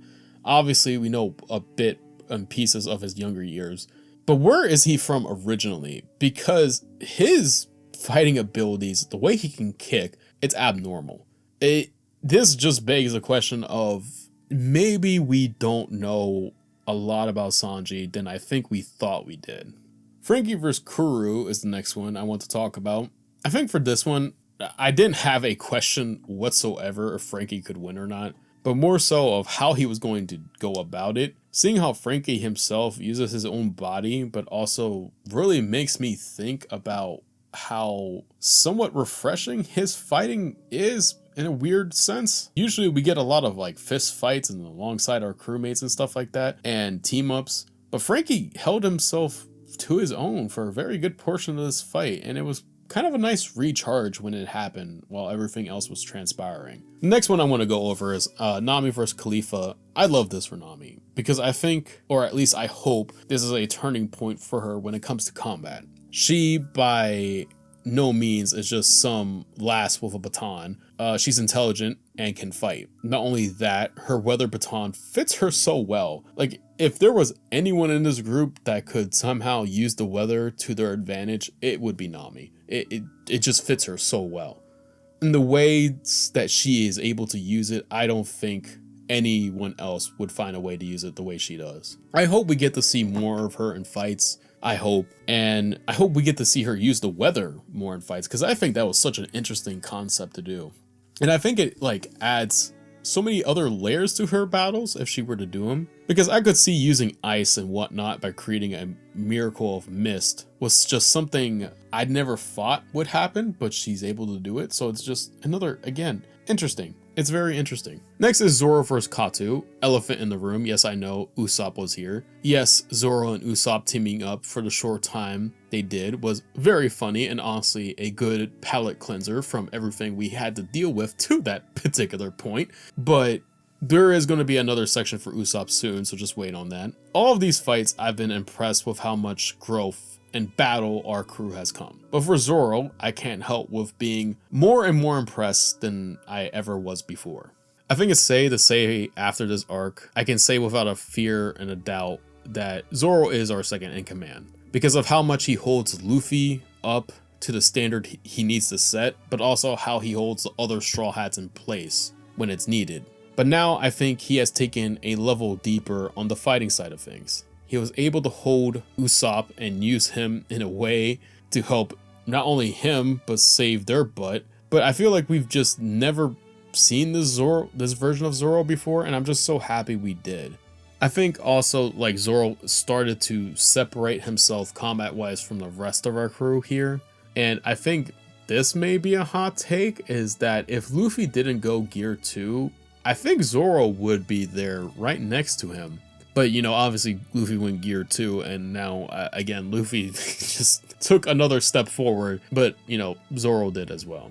Now let's talk Chopper vs. Camaraderie. There's a reason why I've held off on this one for a bit, and that comes down to two things. One was the very short convo that Jabbar gave before Khalifa and Katu ate their devil fruits that we kind of mentioned about the rumors and such like that. But also this fight was like a piece of the puzzle that I think I needed to make my whole world government thing in Nico Robin's flashback. Again, having Jabbar's convo and then seeing Chopper push his devil fruit powers to the absolute limit was one of those very eye-opening moments. One, we can see the full display that we don't really understand this devil fruit at all, but there is also a lot more to them than what we know. The part where Jabbar said if you possess these powers, it means a devil lives inside you, inside your body, was on kind of full display here. But not only does it change your appearance as well, it makes you stronger, and I think that opens the door to letting a devil fruit take a hold of you and kind of control you, kind of like the instance that they made, or the comment they made about how there's a devil that lives inside you when you take a devil fruit power, right? But Chopper, my poor boy, I'm sorry you had to go through this, and I hope you never have to push yourself to this sort of limit ever again, because I would probably cry if you were to do it again, or to anyone in this crew, especially when you push them to this limit where they're about to pass away. Like, I would not want that. Then there is the fight that we have all been waiting for the longest time, and even had me more hyped up when that stupid flag got shot down. Luffy vs. Lucci. I still think, to this point, Croc has been the one to really push us to our absolute limits. Yes, Enel, Buggy, and Arlong have somewhat pushed Luffy, but Croc, I still feel, did it to basically Luffy's last breath. Like, it was basically Luffy was gonna die if he did not, like, change course of how he was gonna fight. That is till now. Considering that Lucci seemed to be like the big guy leading CP9 in strength department, I thought this fight would be good. Just not this good. First, I haven't mentioned it, but the cinematographic, or the way these fights are portrayed, have been some of the best, especially in the sub arc. But this one was just top tier. It felt like you could feel the weight of every punch, every dodge, and all the stakes that you could feel through these pages were felt. There was so much weight to everything happening here. Then there's just the way the fight plays out to the end. Both these guys, when you thought it was over and they weren't going to get up, they got right back up, even though it was like a small break, and they continue to go band for band with each other to the very end. I love seeing Luffy fight with the new gear and stuff like that, but I also love how this felt like Luffy was really taking this battle and processing it and learning and trying to counter Lucy in any way possible to try and beat him. It felt like a real chess match between these two. And then there is the one and only Usopp, and I guess kind of basically fighting Spaddam and the Marines. I'm a fan of Usopp, like I've said plenty of times here. If he would believe in himself, I'm pretty sure we would, you know, get a better version of Usopp. I've said this countless times now. But I think like he finally has taken the steps here to finally take that step forward, right? But I think leading up to this particular fight, you can see that the only person who doesn't believe in Usopp is literally Usopp himself. Everyone in this crew believes in him, and he just needs to believe in himself the way the others believe in him. It's as simple as that, because look at how he was able to handle himself here. It's night and day from the person that he was at the beginning of this arc till now at this particular point. And also, not only did he mess up the wannabe Freddy Krueger, which I'm so happy that he was able to do so, because screw that man and everything that comes after him, but he was doing this in a way that gave him not only an advantage, but allowed like a safe distance to let Robin get away as well when she needed to. He is honestly the MVP of this whole fighting section, if you were to ask me, and we are smoking on that Solomon pack. If you ask me, I don't care. Roll him up and pack him in like he was a fourth. I don't care. I hate this man. I wish him nothing but the worst. I am so pissed that I was given a character like this to read about. I genuinely am. I really am pissed that we had to read about him for so long. Now, there are also a couple of things here and there that I kind of want to talk about that kind of got lost in the sauce while going over some of these fights. First is that water is still the biggest factor to stopping Chopper, and I guess what we can call him in the enhanced form, I guess, is a good note to keep track of, I guess, for future reference if anything like this were to ever happen again. Robin's whole interaction with Spadam, I loved it. I'm glad Robin was appreciating who she is, and she was fighting tooth, nail, blood, sweat, and tears to hold on to the Straw Hats came to get her, and not only seeing her actually believe in them and never once felt like they weren't coming made my heart so full. Robin, I can't say it enough. I love Robin. I really can't. I don't know how else to really say that. There's also the whole, you know, that idiot Spandam calling the blistering call on this location, which, I don't know how else I can say I can hate this character in any other shape or form without like getting, you know, booted off this website. But he's easily the worst character and one of the dumbest people. Again, I keep saying this because it is true. I generally just don't like this man. I really don't. I really like it's just so funny. Like every time I thought he was awful, he somehow got worse. Like it's genuinely insane to me that like you can make a character be the way they are and continuously make them worse. Which I guess is a testament to that, because like I generally like he at the end of the day he might end up, depending on if like, you know, we get more of him, he generally might make like top 5 worst characters I think I've ever had to deal with in general, whether that's in reading, games, etc. He generally might end up in there. That aside, you know, another tangent to the side, when the blistering call started to come down, I thought we may actually get captured here. You know, like I've been saying, this is one of the hard parts about doing this stuff post-read, because hindsight's always 20/20. But I really did think that this was the point where we would get captured, because this was insane. Everyone in our group is kind of like on edge because we are battered and bruised. Luffy is down for the count because he used everything he could in his fight. I was just basically, this is all bad and nothing good is happening. This is it. And that is till the Going Merry shows up. I can't lie to you all. I had a few tears when I saw the Going Merry. Then afterwards, I was like, how in the world did you get here? Just for it to answer like simultaneously as I thought that. I think it was a bit funny that Iceberg saved Going Merry for one last ride, even though he seemed to have no interest in trying to fix the Going Merry just because of the shape it was in.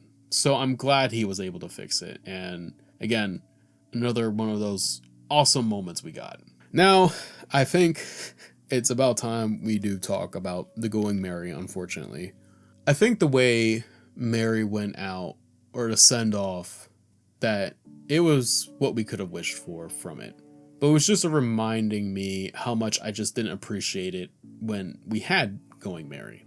And for that, all I can really say is I'm sorry. Sorry, Going Merry, that I didn't give enough credit for you, all the things you kept everyone afloat for. Sorry that it took me so long for saying that, or for now saying that I just never appreciated you as much as I did.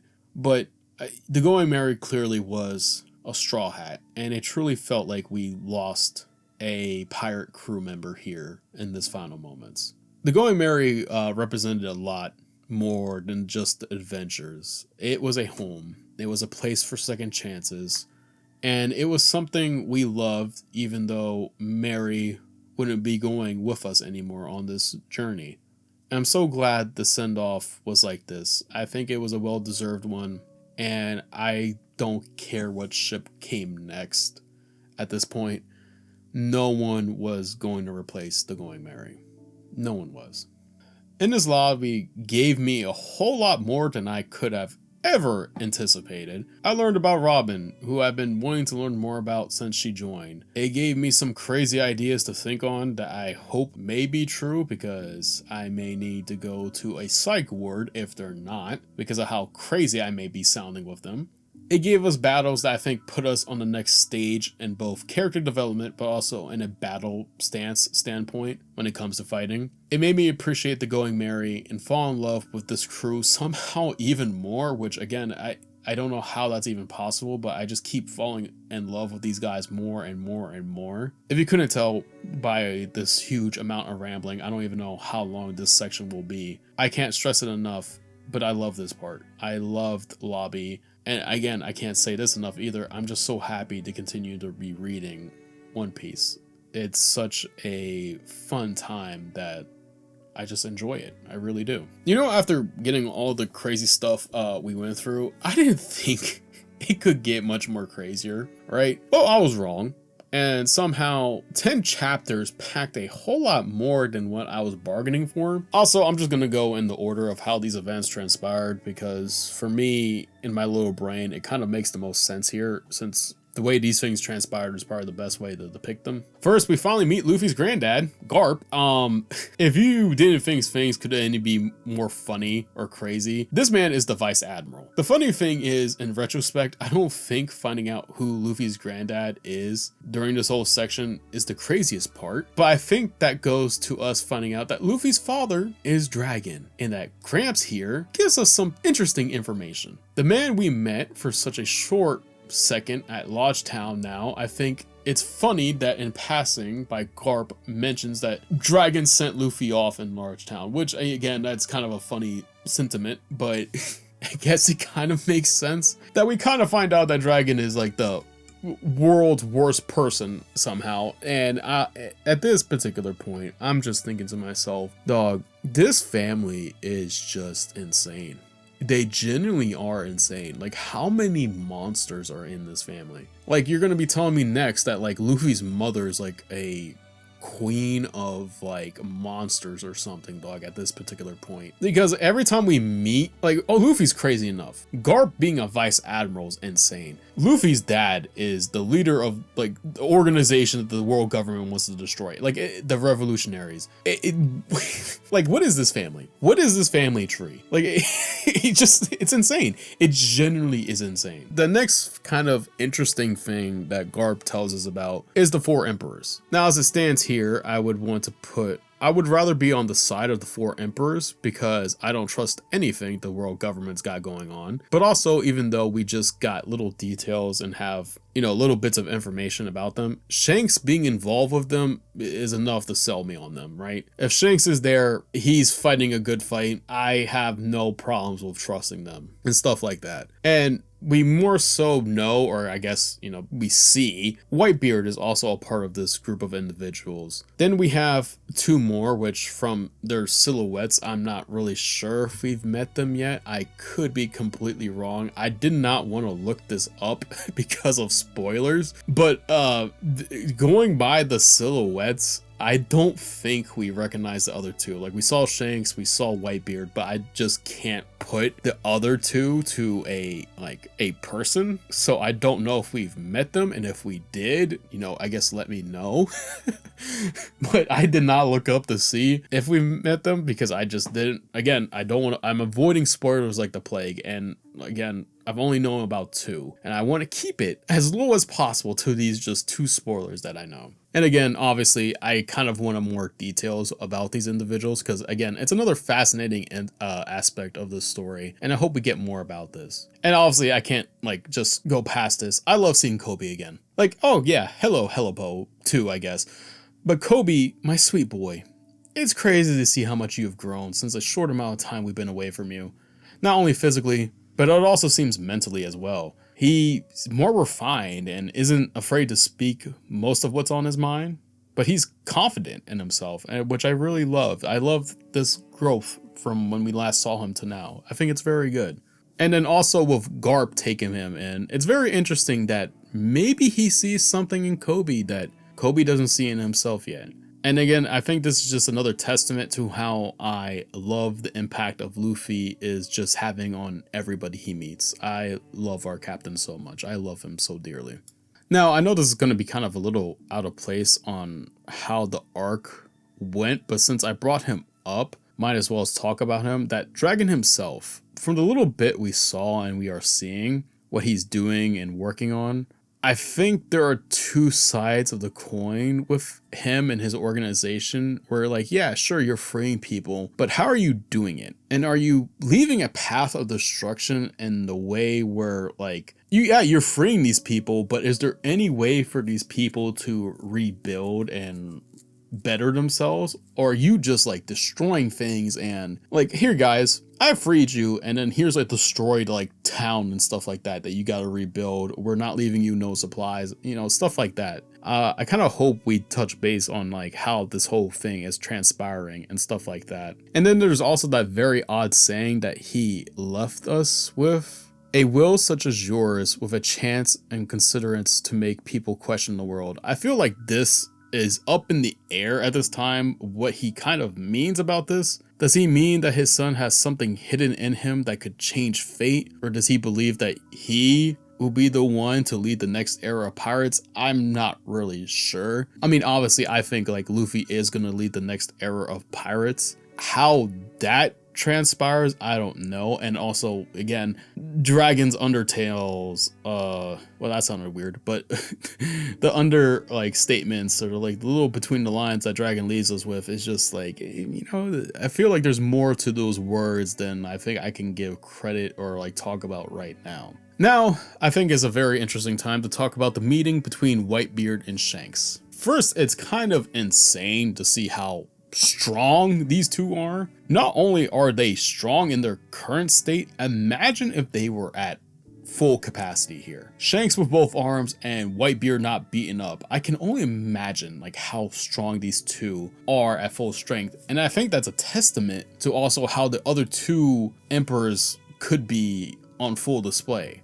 And also I think that kind of another another food chain thing where I think there's another huge gap with the Straw Hats and the four emperors, which again, there's gaps, but I think like this is a glacier of sorts of a gap because it's insane of how strong these guys are. And we also got to learn a bit about Whitebeard as a person, a man of morals and rules, and he stands 10 toes down when it comes to these things. And this is something I greatly respect. Also, Shanks got scarred by Blackbeard. Don't worry, we are going to talk about him very soon, which seemed very uncharacteristic of Shanks, but maybe there was something else going on. Shanks also brought up his own homeland, which is interesting. I mean, any info about these guys is always interesting to me because we don't interact with them every chapter. But it seems like he goes home every now and then, but he also implied that this is a very easy thing for him to do. So I wonder if he will be able to, like, you know, if we can meet up with Shanks one day and he can show us his home or he can take us to his home, I think that would be an interesting concept and stuff.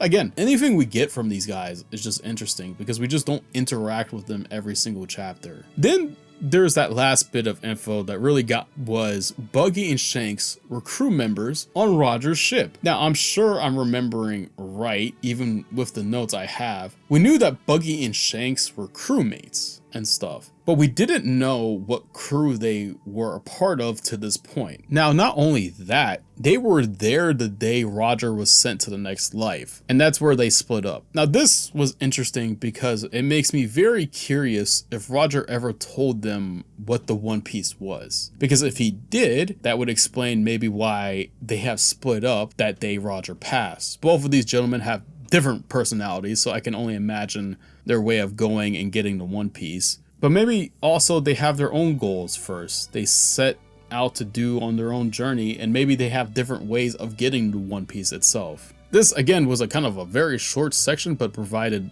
a lot to give us. So I loved it. I enjoyed it. Another quick thing we're going to talk about here is Akoji. From his and Robin's post-fight and very small talk, I think, yes, Akoji is still a Marine, obviously, and is still someone we need to have an eye on, but I'm not truly 100% sold that he is a bad person. Again, I could be wrong about this, and we're going to talk about one of my wrong things very soon, but we saw during Robin's flashback, through at least facial response, that certain moments weren't sitting right for him. And I think him letting Robin live, even though we know he was finishing what Saul left, well, what Saul basically left, says more about him than I think anything. I like that guy. I can't really get a good read on him though, because he's very mysterious and I don't know. I'm just not 100% sold that he is a bad Marine, even though we've come across countless horrible Marines. Now, let's talk about Frankie joining and the Thousand Sunny. First, I want to be clear about this. I didn't really care for the whole gag of Frankie joining the crew. Again, this might be just me, and it usually is, but this gag kind of felt like very odd, if you ask me, because it feels like we're past like 400 chapters deep at this point, and we've never had like a gag like this done. So it's kind of funny in a sense, like, why are we doing this now so late into the series? But you know, it is what it is. I loved how much Frankie's crew really cares for him. And I think like finding out why the crew cares for him so much, again, it just reiterates my statement that I think Frankie just has a heart of gold, even though he's a cyborg. It was insane. I think Frankie is a wonderful person, and then Iceberg telling Frankie that he needs to learn to forgive himself was kind of like the nail in the coffin for me, because I can't imagine the guilt that Frankie was carrying to this point. The hopes though to maybe set things right, but things just kept getting piled on and on and on for him to hopefully be taking these next steps to hopefully forgive himself. It was great. I enjoyed this conversation. I didn't care for the gag of him joining, but you know, it is what it is. And then there's the Thousand Sunny. I think it's a very cool looking ship, and I hope this is the ship we have for the rest of our adventure here. I really hope. I don't want another Going Merry situation, please. But with all the, you know, context we got with how the Going Merry is built, not the Going Merry, sorry. With the Thousand Sunny, how the Thousand Sunny is built, I'm pretty sure that this is the ship that we're going to be going with for the rest of our journey. But in my heart, no one can replace the Going Merry. It just can't. Again, Thousand Sunny, very cool, and hell, it seems to be chock full of insane things and really wonderful aspects to it. And I'm pretty sure it's going to grow on me in due time, but I just can't let the Going Merry go, I guess. And during this section, we also got the updated bounties on our head, and well, it was kind of worth all the craziness I guess we went through. Sorry, Sanji, but what I loved the most was seeing all the other characters we have come across and their reaction to our new bounties and stuff. And I can't say it enough. I loved seeing everyone again, from like Vivi to like Nami's town. I loved it. It's one of those, like, again, I've said this so many times too, these in-between moments in One Piece are just so phenomenal, man. They really are. I think those moments is what makes One Piece so special and just such a great read all the time. And I hope we get more of this type of stuff going forward when we get updated bounties and stuff like that, but you know, I'm just glad we got it here. And obviously, I loved the way Usopp finally got back within the crew. It was both a heartwarming scene, but even then, Luffy somehow manages to turn that frown upside down, and I love him for it. Also, I really do believe Luffy would have just stalled out with Garp to Usopp finally said he was sorry. I really don't think he would have left him behind at all. I don't think Luffy would ever do that. Now, the thing that clearly is going to be another new starting point for us, because of the dialogue at the end, the battle between Ace and Blackbeard. Now, first things first, as I stand, as at this particular point, I was wrong about Blackbeard, it seems, and right now he seems like an enemy. Hurt Shanks, killed a crew member on Whitebeard's crew for his devil fruit powers, and if you couldn't tell, I think he has taken Ace, again, through the little dialogue at the end. But again, there's a very twisted part of me that's just like, you know, maybe he's still not bad, but this isn't good. Obviously this whole section is very bad for what is, I guess, assuming to be coming soon. And again, kind of going back to the devil fruit thing and how I've already reiterated that we don't understand the devil fruit powers here as of yet, but I think Blackbeard's dialogue is very interesting when he says that this power chose me in the, regards to Blackbeard. Now, this can easily be two different things. One, Blackbeard went crazy because one, he was looking for this devil fruit for so long and it fell into someone else's hands, even though he spent who knows how long to find it. But then there's the other side. The power chose me goes back to the rumors or the murmurs about two devil fruits mess you up, but also how there's a devil in them. Maybe this is a devil fruit that has a control over Blackbeard, and whatever's inside the devil fruit made Blackbeard do the things that he is currently doing so that it could set some things in motion for him to get out of its cage. Also, this devil fruit is very interesting for Blackbeard. Again, going back to talking about how Blackbeard's dream segments that happen in Sky Island saga, I think it's very interesting that he has the darkness devil fruit, but also this devil fruit has the potential to take powers or devil fruit powers away from people. Most people, if they have devil fruits, they aim to be the best of the best pirates. We have met some of them so far, and they're usually captains, and usually this is their dream, to find the One Piece. But to take their dreams away is kind of like a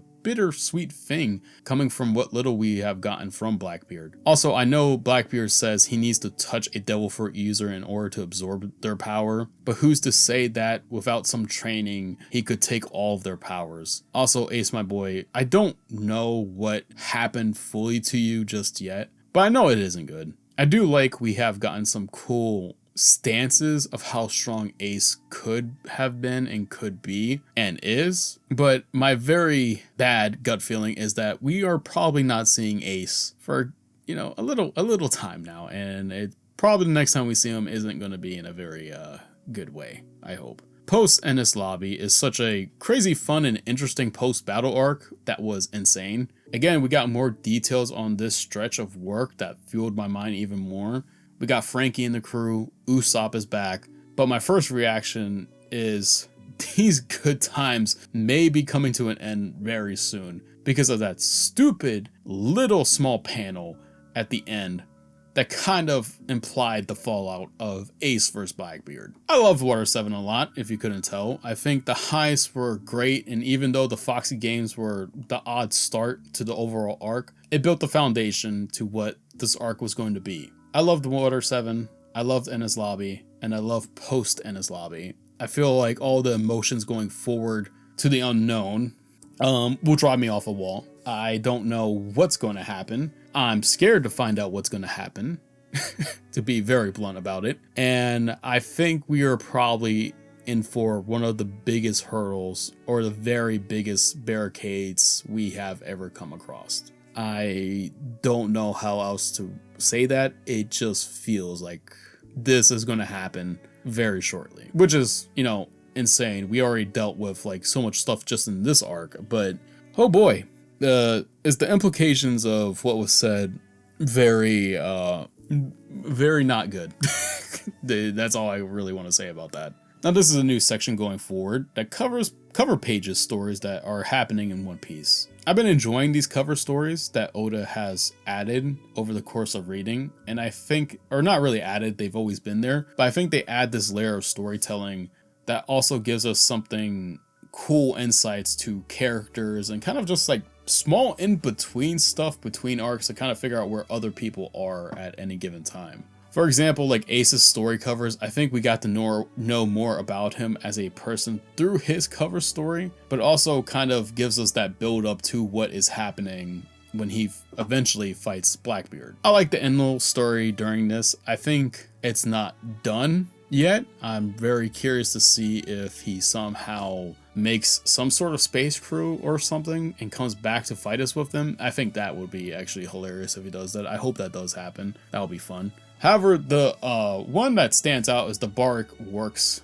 basically getting free. At least some of them do. I do think there will be more to this cover story, but what is interesting is now that some of them are free, which begs the question, will Croc eventually be free as well? And if that's going to be the case, could we see a rematch between Luffy and Croc? I would like that. I very much would like that. Also, I guess a little side note is the cover like spreads that Oda has done too, phenomenal. Easily some of the best work we have seen in some stories and stuff like that. But those cover spreads, man, are chef's kiss. That's all I can say. Amazing, amazing stuff. And now, to talk about some of my favorite sections in this manga journey is the theories and predictions. I guess I kind of want to go and reiterate the two that I said during this video, just in case someone skipped to the end, because I know some people care more about that stuff, and I completely get it. So trust me, that's fine. And also, it gives us time to sort of iron things out, I guess, a bit. First being the kingdom that Professor Clover mentioned, and basically all that surrounds it. I think the world government being built, wherever you want to call it, right after the void was done, and is a huge red flag, especially since they allowed the professor to basically talk about a lot of things, but wouldn't allow him to mention the name of said kingdom.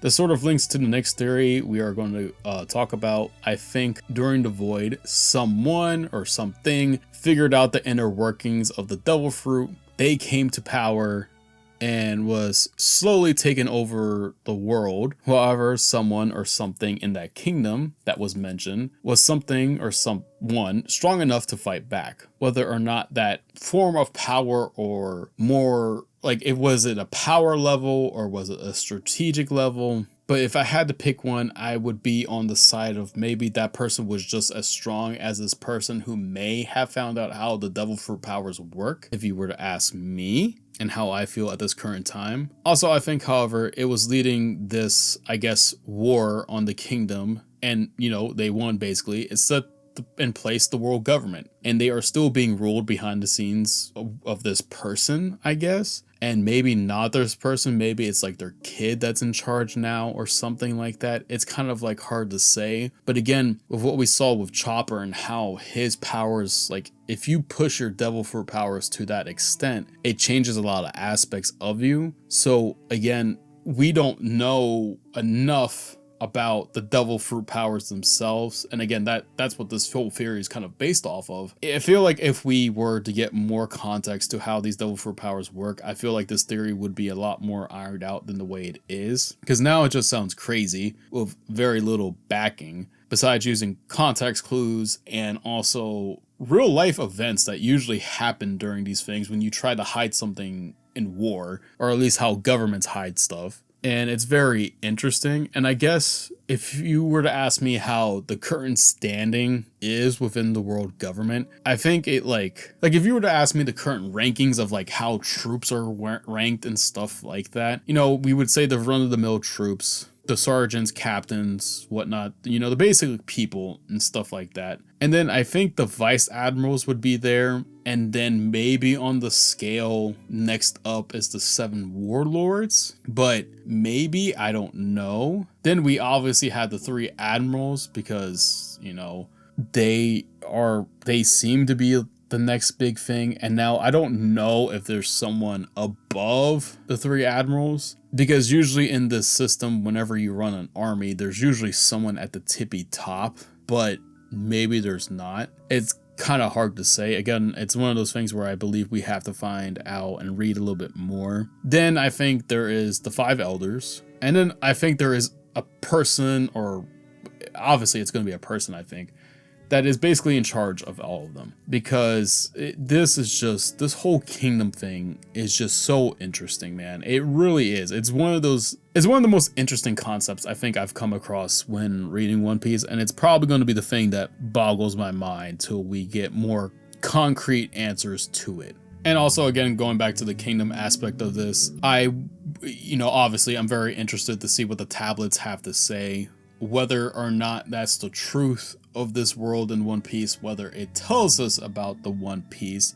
because we had that little segment in Sky Island where Roger was with one of those glyphs for a period of time and deciphered it, I believe. There's so many interesting concepts to this, dog, and so many interesting things that we can find out about the world government. And I don't know if you even want to call it the world government anymore. It's so weird. This whole system that they have going on is just so weird, man. It really is.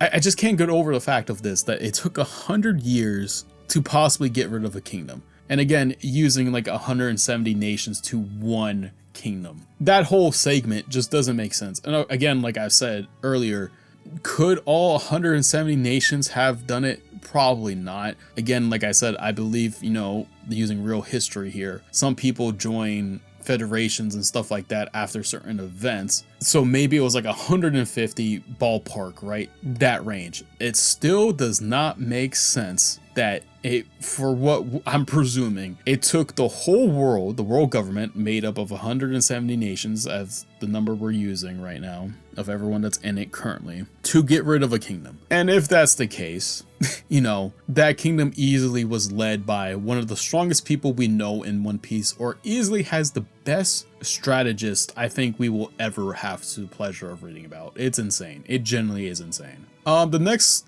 thing here is kind of the devil fruit powers. Like, we're gonna go reiterate this part too, in case you missed it. We got a lot about them during this, and I think we've mentioned it here, how it's very interesting how there is a rumor about consuming 2 devil fruits and stuff like that. But again, it's interesting that, or more so, rumors usually, they start somewhere, right? And I think in general, rumors start with some truth to them. Obviously, they get exaggerated a lot.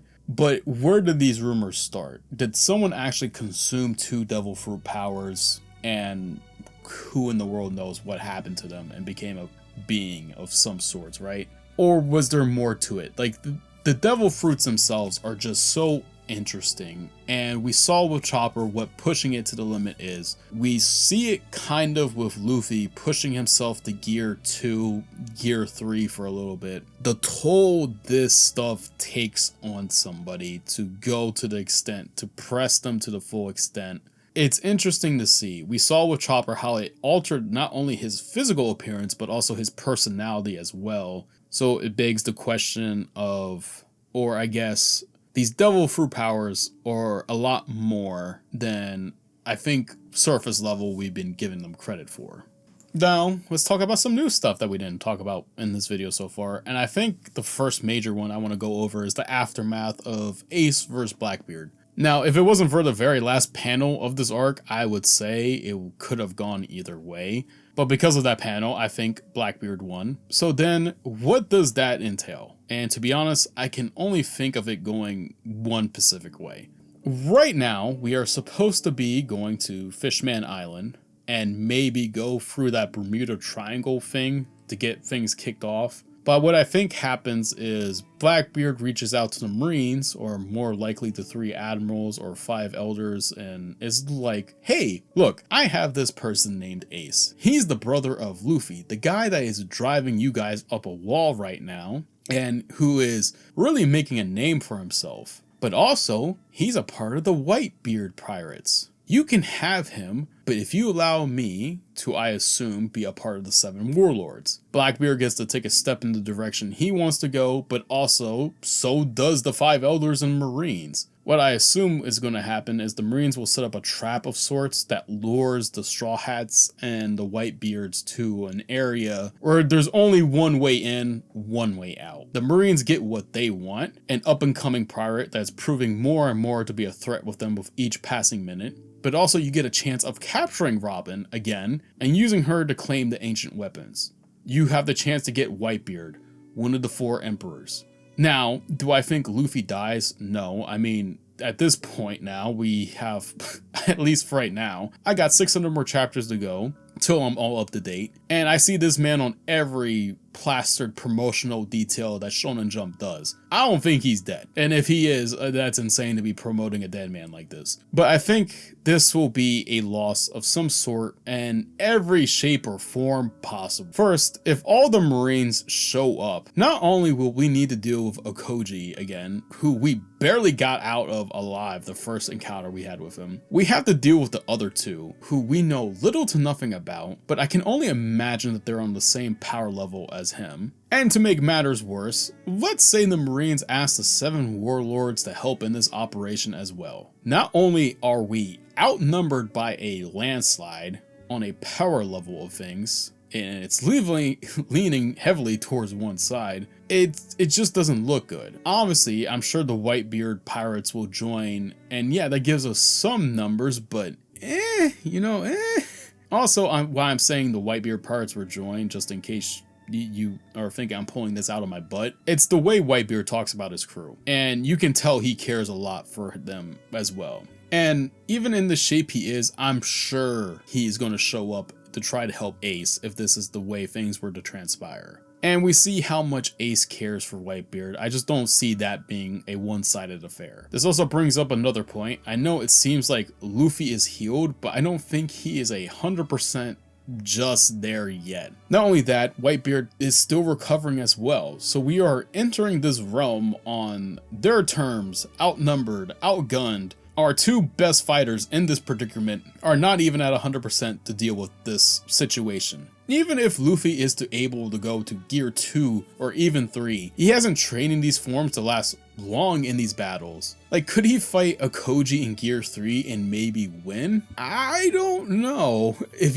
I really don't. I think like I would give a 30% chance of Luffy wins. Even if he were to win, there's the other two. Who knows how many soldiers would need to deal with them, and if the 7 warlords are there, this is just a recipe for disaster. It really is. And then there's also this very small but very impactful detail that Whitebeard and Luffy care for their crew a lot, which could be an easily double-edged sword in this sort of instance. Because if someone were to get captured, this could swing a already very bleak situation even more one-sided.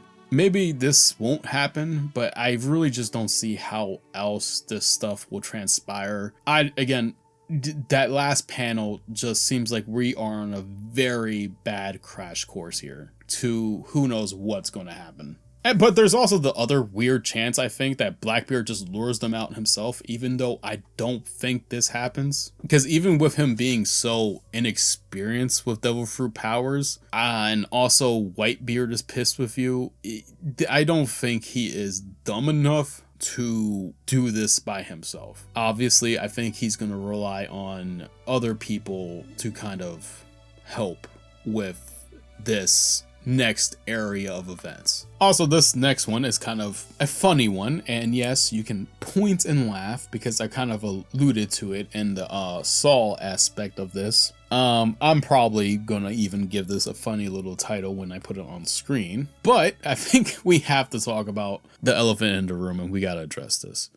For right now, I'm just gonna call it the D family. Of course, this family is odd, to put it kind of very nicely. Everyone a part of this family is just monsters in themselves. But now, what kind of made me turn my head even more is Saul himself. Because he now has thrown a giant wrench into this machine. Like, okay, through the other like members and family members that we have met, right? We could be like, oh, maybe they're cousins, right? And if they're not cousins, sometimes, you know, in real life, sometimes people share names with each other, share same last names, but they aren't related. Even though this is like a middle name thing, you know, obviously this stuff could happen in real life. And maybe it was happening in One Piece where people share a similar name, but they aren't related to each other. Or maybe they are related, but they never interacted with each other, which isn't the craziest thing because at least for me, I've met people in my family that I never knew existed. So, you know,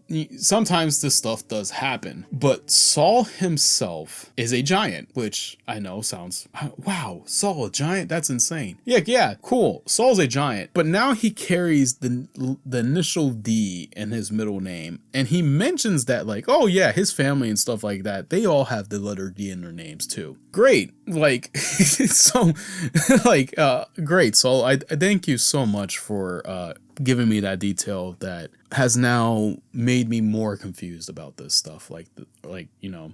And again, I guess we're going to be putting out our tinfoil hat back on because we're going to be talking about the kingdom again. I know I can't get rid of the kingdom yet, but I think the kingdom that Clover mentioned is where the name originates from, because we know very little about the kingdom itself. Maybe people from there, like people that originate from there, are just a whole mesh of different people, from just like regular humans to giants and everything in between. And maybe when the world government was starting to wipe them out, people like left that kingdom to go, you know, make a life for themselves without dying there, right? Which logically would make sense. And maybe they started their own families, but the letter D just still carried on for generation to generation to generation. And it's kind of funny because it's dumb, right? Like we've saw how many people have appeared so far with the letter D in their name. But it wasn't until Saul himself, I think I would have just kept holding off on ever talking about this, because it's normal to have, I think, people share similar names, last names, middle names, and stuff like that. But now Saul thrown into the mix, the Saul comment too has just, it's added a mess in here. It really has. And I don't know how else to describe this. It's going to be an interesting thing to see going forward. And again, everyone that has, again, make fun of this, the letter D in their name, they're all like absolutely insane. They are all insane. And I think like it's only going to get worse. like I don't know who else we're going to meet that has the letter D in their name. And it's just like, we've met crazy people with this stupid name. How much more are we going to get? Now, this one's probably going to be a little sad, which is, you know, a little odd, I guess, or maybe it's on par for what's been happening so far. But I kind of want to trail back a bit to one of my first theories I talked about, and that's kind of like Roger himself. You know, Roger, at first, I was kind of teetering the line of the reason why he was sentenced to his death was maybe because he killed like an admiral of some sorts, or maybe he was doing things across places and like destroying things and stuff like that. However, that has clearly changed because I wouldn't have brought it up till now. But we see how much impact he has had, not only to this day, but just on people we have met. I think with the presumption of now, could have Roger, like, you know, killed somebody, like an admiral or something like that? Yeah, probably, right? Like, I think that's not a crazy statement to say. However, I don't think he's a bad person like the way I originally thought he was. Just based off the interactions of other people that we've met and certain instances that have been happening here as well. So I guess it kind of begs an interesting question of, well, why was Roger executed, right? And I know, crazy, but it kind of, I think it does with the kingdom as well. I think Roger got too close to figuring out what the kingdom was and maybe even found out where it was. And I think maybe he went there. And before he was able to like get officially like on the land and stuff like that and get any information for himself about, you know, landing on the kingdom, seeing what happened, and maybe depicting of why the world government got rid of this thing. Maybe he got intercepted just before that voyage, and the world government was like basically like, hey, turn yourself in or we will, like, you know, take out your whole crew. And obviously I think this is a thing,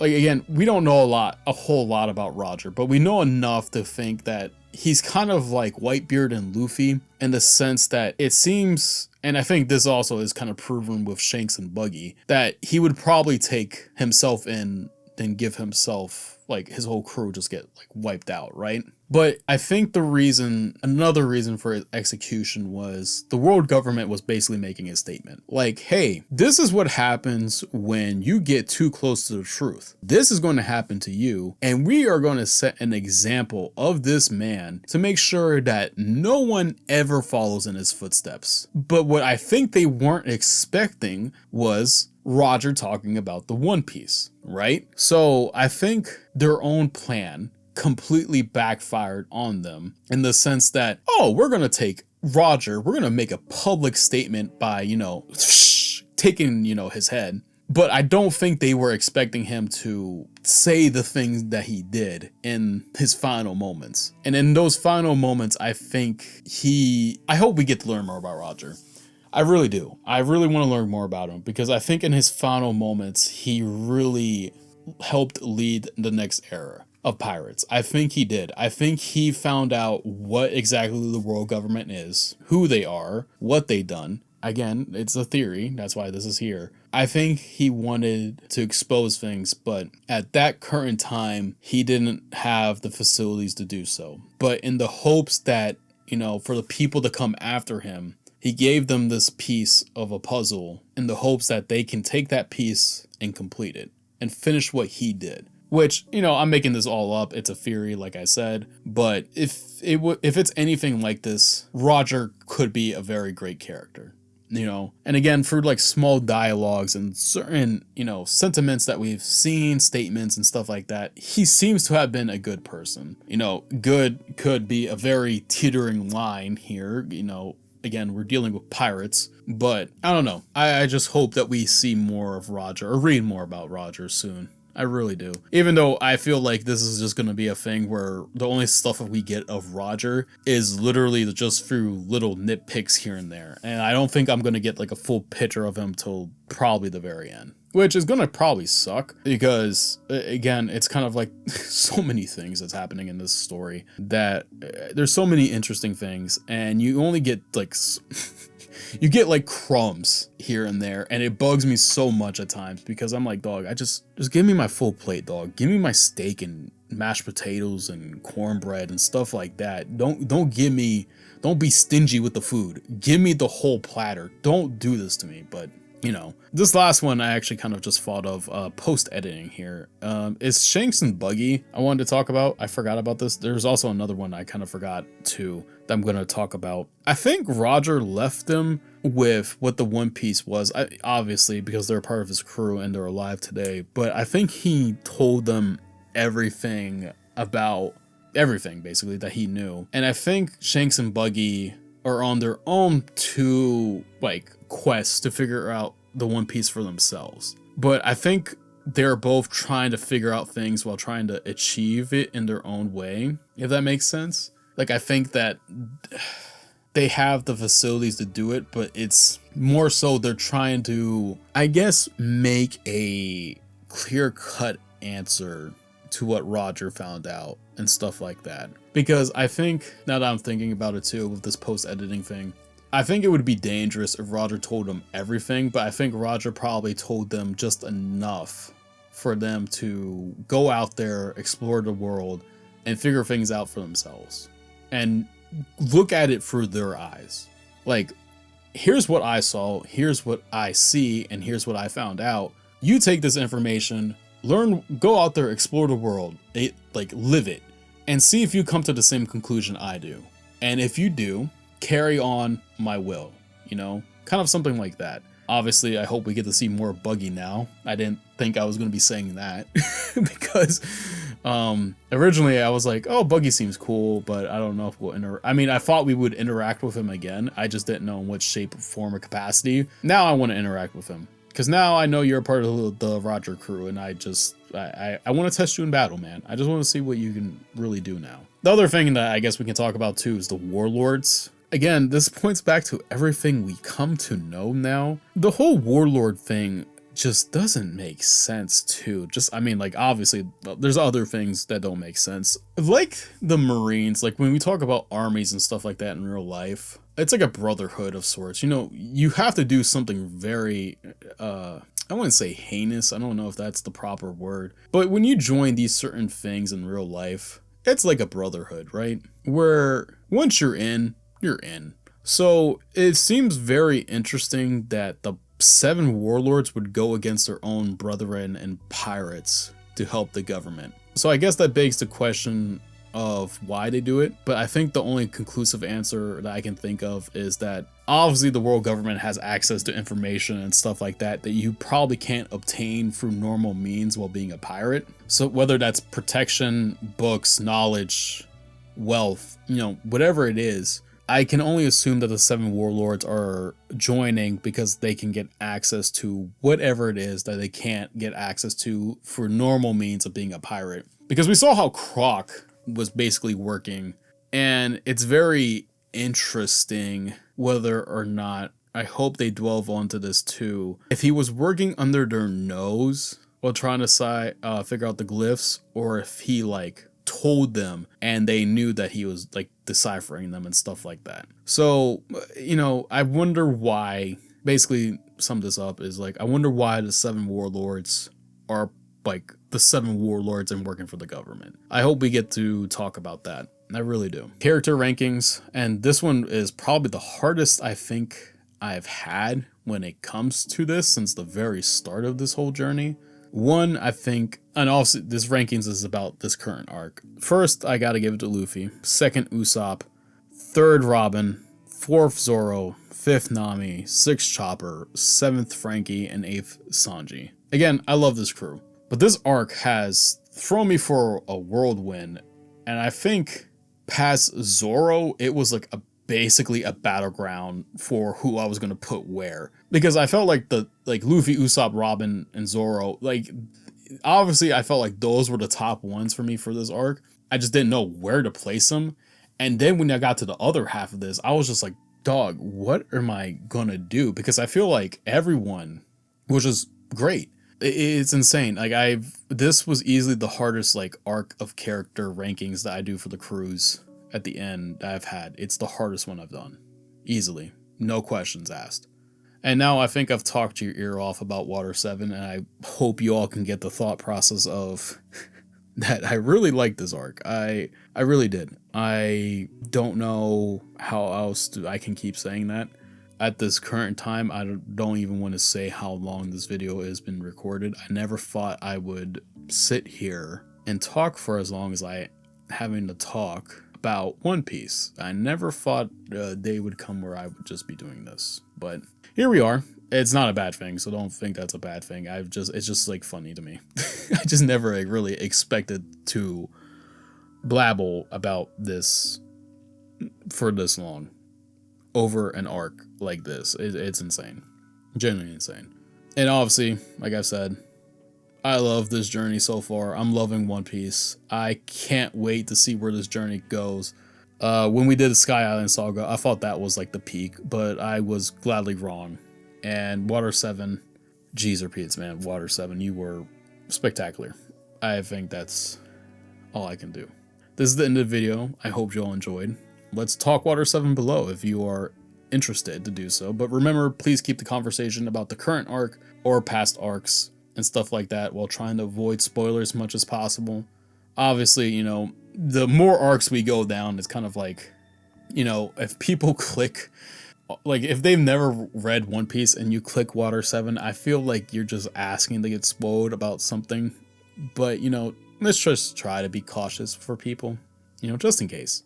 And obviously don't talk about future spoilers. Obviously that should be a given too, but don't talk about future spoilers about what's to come next and stuff like that till we get to those particular points and stuff like that. Hope you all have a great rest of your day, and if you aren't having a good day, I hope it gets better. Get your steps in, drink your water, check your posture, and always remember you're important.